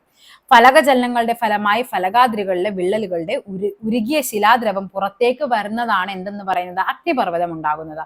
ലോകത്തിലെ 80% അഗ്നിപർവ്വതങ്ങളും കാണപ്പെടുന്നത് പസഫിക് സമുദ്രത്തിന്റെ അതിർത്തി പ്രദേശങ്ങൾക്ക് ചുറ്റുമാണ്. 452-ലധികം അഗ്നിപർവ്വതങ്ങൾ ഉൾക്കൊള്ളുന്ന ഈ മേഖലയെ ശാന്തസമുദ്രത്തിലെ തീവലയം, പസഫിക് റിംഗ് ഓഫ് ഫയർ എന്ന് വിശേഷിപ്പിക്കുന്നു. അപ്പൊ റിംഗ് ഓഫ് ഫയർ എവിടെയാണ്? നമ്മുടെ പസഫിക് ഓഷ്യനാണ്. ട്രോപ്പോസ്ഫിയറിനെയും സ്ട്രാറ്റോസ്ഫിയറിനെയും വേർതിരിക്കുന്ന പാളി. അപ്പൊ നമുക്കറിയാം എങ്ങനെയാണ് ട്രോപ്പോസ്ഫിയർ, ഇവിടെ എന്താണ് സ്ട്രാറ്റോസ്ഫിയർ, അല്ലെ? അങ്ങനെയല്ലേ ഓർഡർ. അപ്പൊ ട്രോപ്പോസ്ഫിയറിനെയും സ്ട്രാറ്റോസ്ഫിയറിനെയും വേർതിരിക്കുന്ന എന്തായിരിക്കും? താഴത്ത് കിടക്കുന്ന എന്ത് സാധനമാണ്? ട്രോപ്പോസ്ഫിയർ അല്ലേ? അപ്പൊ അതിന്റെ പേരെന്തായിരിക്കും? ട്രോപ്പോപാസ് എന്നായിരിക്കും. ഓക്കെ. എന്താണോ താഴെ വരുന്നത് അതിന്റെ വെച്ചിട്ടാണ് പേര് വരുന്നത്. അപ്പൊ ഏതാണ്? ട്രോപ്പോപാസ് ആണ്. താഴെ പറയുന്ന തുറമുഖങ്ങൾ ഏതാണ് ഇന്ത്യയുടെ കിഴക്കൻ തീരത്ത് സ്ഥിതി ചെയ്യുന്നത്? കിഴക്കൻ തീരമാകുമ്പോൾ അതെവിടെ വരുന്നത്? നമ്മുടെ പാരാദ്വീപാണ്. പാരാദ്വീപ്, ഒഡീഷ. ബാക്കിയെല്ലാം നമ്മൾ പറഞ്ഞു. ഇവിടെ കാണ്ഡല വരും, ഇവിടെ കൊച്ചി വരും, മർമഗോവ. അപ്പൊ പാരാദ്വീപ്, ഒഡീഷയാണ്. അതെവിടെയാണ്? കിഴക്കൻ തീരത്താണ്. താഴെ പറയുന്നവയിൽ ആഗോളതാപനത്തിന് കാരണമാകുന്ന മുഖ്യവാതകം, ആഗോളതാപനത്തിന് കാരണമാകുന്ന എന്താണ്? കാർബൺ ഡൈ ഓക്സൈഡ് ആണ്. താഴെ പറയുന്നവൽ ഏതുമായി ബന്ധപ്പെട്ടതാണ്? സ്റ്റീരിയോസ്കോപ്പ് വിദൂര സംവേദനവുമായി ബന്ധപ്പെട്ടതാണ്. അതായത് സ്റ്റീരിയോസ്കോപ്പിക് ചിത്രം എന്ന് പറയുന്നത് ഇങ്ങനെയാണ്. ഓവർലാപ്പോടുകൂടി ഇങ്ങനെ ചിത്രം എടുക്കുന്നതിനെയാണ്. ഓവർലാപ്പോടുകൂടി ആകാശീയ ചിത്രങ്ങളിൽ നിന്നും ത്രിമാന ദൃശ്യം ലഭിക്കാൻ ഉപയോഗിക്കുന്ന ഉപകരണമാണ് സ്റ്റീരിയോസ്കോപ്പ്. ഇത് ഇങ്ങനെ തന്നെ പരീക്ഷയ്ക്ക് ചോദിച്ചിട്ടുണ്ട്. ഓവർലാപ്പോടുകൂടിയ ആകാശീയ ചിത്രങ്ങളിൽ നിന്നും ത്രിമാന ദൃശ്യം ലഭിക്കാൻ ഉപയോഗിക്കുന്ന ഉപകരണത്തിന്റെ പേരെന്നുള്ളത്. ഓക്കെ. ഇന്ത്യയിൽ കാപ്പി കൃഷി ആദ്യം ആരംഭിച്ച പ്രദേശമാണ് ഇത്? ബാബാബുധാൻ. നമ്മൾ നേരത്തെ കാപ്പി വേണ്ട എന്താണ്? അറബിക്കാറോ അതൊക്കെ നമ്മൾ പറഞ്ഞില്ലേ? അതെന്താണ്? കാപ്പിയുടെ ഇനങ്ങളാണെന്ന് പറഞ്ഞു. ധരാതലീയ ഭൂപടങ്ങളിൽ വടക്ക് തെക്ക് ദിശ. അപ്പൊ നമ്മൾ നേരത്തെ പറഞ്ഞാണ് അല്ലെ? ഈസ്റ്റിങ്സും നോർത്തിങ്സ് ഒക്കെ നമ്മൾ പറഞ്ഞാണ്. അപ്പൊ വടക്ക് തെക്കാണെങ്കിൽ അതെന്തായിരിക്കും? ഈസ്റ്റിങ്സ് ആയിരിക്കും. കിഴക്ക് പടിഞ്ഞാറാണെങ്കിൽ അതെന്തായിരിക്കും? അത് നോർത്തിങ്സ് ആയിരിക്കും. കോണ്ടൂർ രേഖ എന്ന് പറയുന്നത് എന്താണ്? ഭൂപടത്തിൽ ഒരേ ഉയരത്തിൽ കാണപ്പെടുന്ന സ്ഥലങ്ങളെ തമ്മിൽ ബന്ധിപ്പിക്കുന്നതാണ് കോണ്ടൂർ രേഖകൾ. അടുത്തടുത്ത കോണ്ടൂർ രേഖകളാണെങ്കിൽ അതെന്തായിരിക്കും? കുത്തനെയുള്ള ചരിവും അകന്നകന്ന കോണ്ടൂർ രേഖകളാണ് ചെറിയ ചരിവിനെയുമാണ് സൂചിപ്പിക്കുന്നത്. ലോയി സമതലങ്ങൾ സൃഷ്ടിക്കുന്നത് എന്താണ്? ലോയി സമതലങ്ങൾ സൃഷ്ടിക്കുന്നത് കാറ്റാണ്. കാറ്റ്. രണ്ട് വേലിയേറ്റങ്ങൾ തമ്മിലുള്ള സമയ വ്യത്യാസം എന്ന് പറയുന്നത് 12 മണിക്കൂർ 25 മിനിറ്റ് ആണെന്ന് പഠിച്ചു വെച്ചേക്കാം. നമുക്ക് 24 മണിക്കൂർ എന്ന കൺസെപ്റ്റിലേക്ക് പോകുമല്ല, 12 മണിക്കൂർ 25 മിനിറ്റ് ആണ്. ഹരിതഗ്രഹ പ്രഭാവത്തിന് കാരണമാകുന്ന അന്തരീക്ഷ മണ്ഡലം. ഹരിതഗ്രഹ പ്രഭാവം എവിടെയായിരിക്കും? അത് ട്രോപ്പോസ്ഫിയറിലായിരിക്കും. നമ്മുടെ അന്തരീക്ഷം സ്ഥിതി ചെയ്യുന്നത് ട്രോപ്പോസ്ഫിയറിലാണ്. മാർബിൾ ഏതുതരം ശിലയാണ്? കായാന്തരിത ശിലയാണ് മാർബിൾ എന്ന് പറയുന്നത്. ബെറിംഗ് കടലെടുക്ക് വഴി തെക്കോട്ടൊഴുകുന്ന സമുദ്രജല പ്രവാഹത്തിന്റെ പേരാണെന്ത്? ഒയാഷിയോ. ബെറിംഗ് കടലെടുക്ക്, ഒയാഷിയോ. ഭൂപടങ്ങളിൽ കൃഷിസ്ഥലങ്ങൾ ചിത്രീകരിക്കാൻ ഉപയോഗിക്കുന്ന നിറം, കൃഷിസ്ഥലം ഏതാണ്? മഞ്ഞയാണ്. കണ്ടോ? പച്ചയാണെങ്കിൽ എന്താണ്? നൈസർഗിക സസ്യജാലങ്ങളാണ്. മഞ്ഞയാണെങ്കിൽ കൃഷിയിടങ്ങളാണ്. ചുവപ്പാണെങ്കിൽ പാർപ്പിടങ്ങളും റോഡുകളുമാണ്. കറുപ്പാണെങ്കിൽ തീവണ്ടിപ്പാത, അക്ഷാംശ രേഖകൾ, ടെലിഫോൺ ലൈനുകൾ. നീല ജലാശയം. തവിട്ടാണെങ്കിൽ എന്താണ്? പാറക്കൂട്ടം, മണൽക്കൂന, കുന്നുകൾ എന്നിവയാണ്. ഓക്കെ.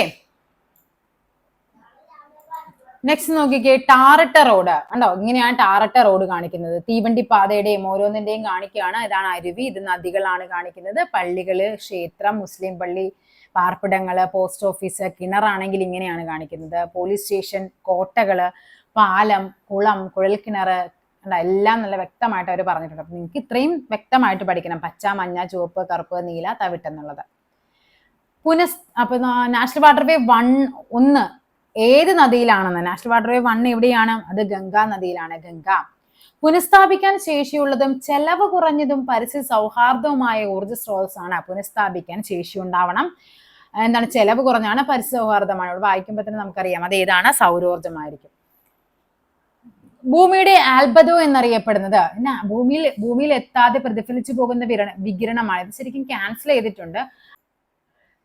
അപ്പൊ എന്താണ് ആൽബദോ എന്ന് നമുക്ക് നോക്കാം. ക്വസ്റ്റ്യൻ എന്തായാലും ക്യാൻസൽ ആയിരുന്നു. Albedo is a portion of solar energy reflected from the surface of the earth back into the space. അതായത് സൂര്യനിൽ നിന്ന് വരുന്ന, നമ്മുടെ ഭൂമിയാണെങ്കിൽ സൂര്യനിൽ നിന്ന് വരുന്ന സോളാർ എനർജി എന്ത് ചെയ്യുന്നുണ്ട്? തിരിച്ച് റിഫ്ലക്ട് ചെയ്ത് പോകുന്നുണ്ട്. It is A reflection coefficient and has A value of less than 1. അത് 1നേക്കാൾ ചെറുതായിരിക്കും ആൽബദോന്റെ വാല്യൂ എന്ന് പറയുന്നത്. When the solar radiation passes through the atmosphere, a certain amount of it scattered, reflected and absorbed. The reflected sum of radiation is called albedo of the earth. Reflect ചെയ്ത് പോകുന്നതിനെ കുറെ എന്താണ് absorb ചെയ്യും, കുറെ scatter ചെയ്ത് പോകും, അല്ലെ, ചിതറിപ്പോകും. ബാക്കിയുള്ളതിൽ reflect ചെയ്ത് പോകുന്നതിന്റെ അളവിനെയാണ് നമ്മൾ ആൽബദോ എന്ന് പറയുന്നത്. അറ്റ്ലാന്റിക് സമുദ്രത്തിലെ പ്രധാന മത്സ്യബന്ധന കേന്ദ്രമാണ് ഗ്രാൻഡ് ബാങ്ക്സ്.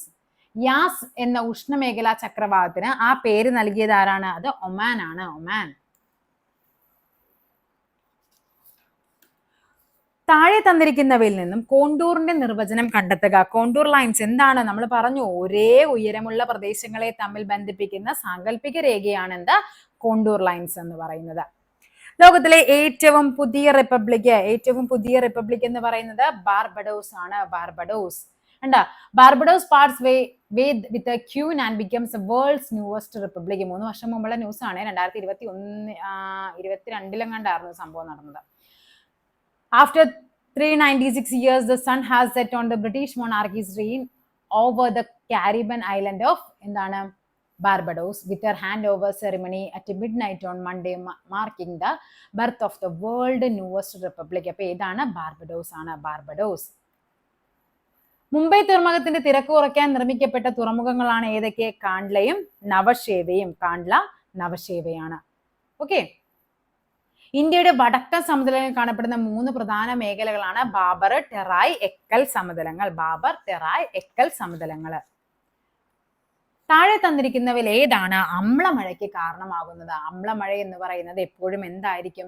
അത് വായു, നമ്മുടെ അന്തരീക്ഷം മലിനീകരണമായിട്ട് വരുന്നതാണ്. വായു മലിനീകരണമായിട്ടാണ്. അന്തരീക്ഷത്തിൽ ഏറ്റവും കൂടുതൽ കാണപ്പെടുന്ന വാതകമാണ് നൈട്രജൻ. ഓസോൺ പാളി സ്ഥിതി ചെയ്യുന്നത് എവിടെയാണ്? സ്ട്രാറ്റോസ്ഫിയറിലാണ്. താഴെ തന്നിരിക്കുന്നവയിൽ പുരാതനമായ കിഴക്കൻ തീര തുറമുഖം ചോദിച്ചു കഴിഞ്ഞാൽ അത് ചെന്നൈ ആണ്. ചെന്നൈ. ഒരേപോലെ ഊഷ്മാവ് അനുഭവപ്പെടുന്ന സ്ഥലങ്ങളെ തമ്മിൽ ബന്ധിപ്പിച്ച്, ഊഷ്മാവാണ് അല്ലെ, അപ്പൊ ഐസോത്തേം, തെർമോമീറ്റർ ഉണ്ടല്ലേ നമ്മൾ ഊഷ്മാവ് അളക്കുന്നത്, അപ്പൊ ഐസോത്തേം ആണ് ഒരേപോലെയുള്ള ഊഷ്മാവ്. ഐസോ ഹാലൈൻ എന്ന് പറയുന്നത് മറ്റേ സലൈനിറ്റി, ലവണാംശം ഉള്ള സ്ഥലങ്ങളെ തമ്മിൽ ബന്ധിപ്പിക്കുന്നതാണ്. ഐസോബാർ മർദ്ദമാണ്. താഴെ തന്നിരിക്കുന്നവയിൽ ഏറ്റവും കൂടുതൽ മലിനീകരിക്കപ്പെട്ട നദിയാണ് ഏത്? യമുന നദി. ആൻഡമാൻ ദ്വീപസമൂഹത്തെയും നിക്കോബാർ ദ്വീപസമൂഹത്തെയും തമ്മിൽ വേർതിരിക്കുന്ന സമുദ്രഭാഗം ഏതാണ്? അത് പാക് കടൽ. 10 ഡിഗ്രി ചാനലാണ്. 10 ഡിഗ്രി ചാനൽ. ഇന്ത്യയുടെ 2ാമത്തെ ഉയരം കൂടിയ കൊടുമുടിയായ ഗോഡ്വിൻ ഓസ്റ്റിൻ സ്ഥിതി ചെയ്യുന്നത് എവിടെയാണ്? കാരക്കോറം മലനിരകളിലാണ്. നമ്മൾ നേരത്തെ പറഞ്ഞാണ് അല്ലെ. ലോകത്തിലെ 2ാമത്തെ ഉയരമേറിയ കൊടുമുടിയായ മൗണ്ട് കീറ്റു സ്ഥിതി ചെയ്യുന്നത് കാരക്കോറം നിരയിലാണ്. 86.11 ആണ് അതിന്റെ ഉയരം എന്ന് പറയുന്നത്. 2011 സെൻസസ് പ്രകാരം ജനസാന്ദ്രതയിൽ 1ാമത് നിൽക്കുന്നത് എവിടെയാണ്? ബീഹാർ. ഭൂമിയുടെ അന്തർഭാഗത്തെ പാളികളിൽ ഏതാണ് നിഫെ? നിഫെ എന്ന് പറയുന്നത് ശരിക്കും അകക്കാമ്പാണ്. ഇത് ക്യാൻസൽ ചെയ്ത ക്വസ്റ്റ്യൻ ആണ്. കാര്യം ഇവിടെ ആന്ധ്ര അകക്കാമ്പെന്നും ബാഹ്യ അകക്കാമ്പെന്നും തന്നിട്ട് ശരിക്കും അത് ക്യാൻസൽ ചെയ്തു. ശരിക്കും അതെന്താണ്? അകക്കാമ്പിലാണ്. 2 അകക്കാമ്പും പുറക്കാമ്പും ഒന്നും ആയിരുന്നു അല്ലെ നമ്മൾ പഠിക്കുന്നത്. ആഗ്നേയശിലയ്ക്ക് ഉദാഹരണമാണ്. ആഗ്നേയശില ഏതാണ്? ബസാൾട്ടും ഗ്രാനൈറ്റ് ഒക്കെ ആഗ്നേയശിലയാണ്. മാർബിൾ എന്ന് പറയുന്നത് കായാന്തരിത ശിലയാണ്. ഇന്ത്യയുടെ അക്ഷാംശ വ്യാപ്തി എന്ന് പറയുന്നത് 8 ഡിഗ്രി 4 മിനിറ്റ് 37 ഡിഗ്രി 6 മിനിറ്റ് നോർത്താണ് അല്ലെ. 8 ഡിഗ്രി 4 നോർത്ത് 37 ഡിഗ്രി 6 നോർത്താണ്. കണ്ടോ? കാമ്പിലാണ് നമ്മൾ പറയുന്നത്. അതിലെങ്ങനെയാണ്? പുറക്കാമ്പും അകക്കാമ്പും എന്നാണ് നമ്മൾ നിഫയെ പഠിക്കുന്നത്. പാതിരാ സൂര്യൻ ദൃശ്യമാകുന്ന പ്രസിദ്ധമായ സ്ഥലമാണ് ഏത്? പാതിരാ സൂര്യന്റെ നാടെന്ന് പറയുന്നത് നോർവേ ആണ്. ഈ നോർവേയിലെ ഒരു സ്ഥലമാണ് പാതിരാ സൂര്യൻ പ്രസിദ്ധമാകുന്ന സ്ഥലം എന്ന് പറയുന്നത് ഹമ്മർഫെറ്റ് ആണ്. ഹമ്മർഫെറ്റ്. മാർബിൾ ഏത് തരം ശിലയ്ക്ക് ഉദാഹരണമാണ്? അത് കായാന്തരിത ശിലയാണ്. ഭൂനികുതി ഈടാക്കുന്നതിനും ഉടമസ്ഥാവകാശം കാണിക്കുന്നതിനും വേണ്ടി നിർമ്മിച്ചു നൽകുന്ന ഭൂപടങ്ങളെ പറയുന്ന പേരാണെന്ത്? Cadastral maps. GPS പകരമായി ഇന്ത്യ വികസിപ്പിച്ചെടുത്ത ഉപഗ്രഹാധിഷ്ഠിത ഗതി നിർണയ സംവിധാനമാണ് IRNSS. ചൂലന്നൂർ പക്ഷി സങ്കേതം എവിടെയാണ്? ചൂലന്നൂർ പാലക്കാടാണ്. അയണോസ്ഫിയർ ഏത് അന്തരീക്ഷ മണ്ഡലത്തിന്റെ ഭാഗമാണ്? അയണോസ്ഫിയർ എന്ന് പറയുന്നത് നമ്മൾ പഠിച്ചു, തെർമോസ്ഫിയറിലാണ് അയണോസ്ഫിയർ സ്ഥിതി ചെയ്യുന്നത്. ധരാതലീയ ഭൂപടങ്ങളിൽ തരിശുഭൂമി, തരിശാണ് ആ സ്ഥലം, അതെന്താണ്? വെള്ളയാണ് നിറം കാണിക്കുന്നത്. ബംഗ്ലാദേശിൽ ബ്രഹ്മപുത്രയെ വിളിക്കുന്ന പേരാണ് ജമുന. പശ്ചിമ അസ്വസ്ഥത എന്ന പ്രതിഭാസം ഇന്ത്യയിലെ ഏത് കാലാവസ്ഥയുമായി ബന്ധപ്പെട്ടിരിക്കുന്നു? ശൈത്യകാലമാണ്. ഓക്കെ, അപ്പൊ ഇത്രയുമാണ് നമ്മുടെ ക്വസ്റ്റ്യൻ പേപ്പർ എന്ന് പറയുന്നത്. അതായത് 2025 മുതൽ ബാക്കോട്ട് നമ്മൾ 2021 വരെ +2 ലെവലിലെ പരീക്ഷകൾ ചോദിച്ച കംപ്ലീറ്റ് ക്വസ്റ്റ്യൻസും ആഡ് ചെയ്തിട്ടുണ്ട്. അപ്പോൾ 19-ാം തീയതി വിമൻ CPOയുടെ എക്സാമിന് എഴുതാൻ പോകുന്നവർക്കും അതേപോലെ 26-ാം തീയതി CPOയുടെ എക്സാം എഴുതാൻ പോകുന്നവർക്കും എല്ലാവർക്കും ഓൾ ദി ബെസ്റ്റ്. നന്നായിട്ട് പഠിക്കുക. അപ്പോൾ അടുത്തൊരു ക്ലാസ്സുമായി വീണ്ടും കാണാം. താങ്ക്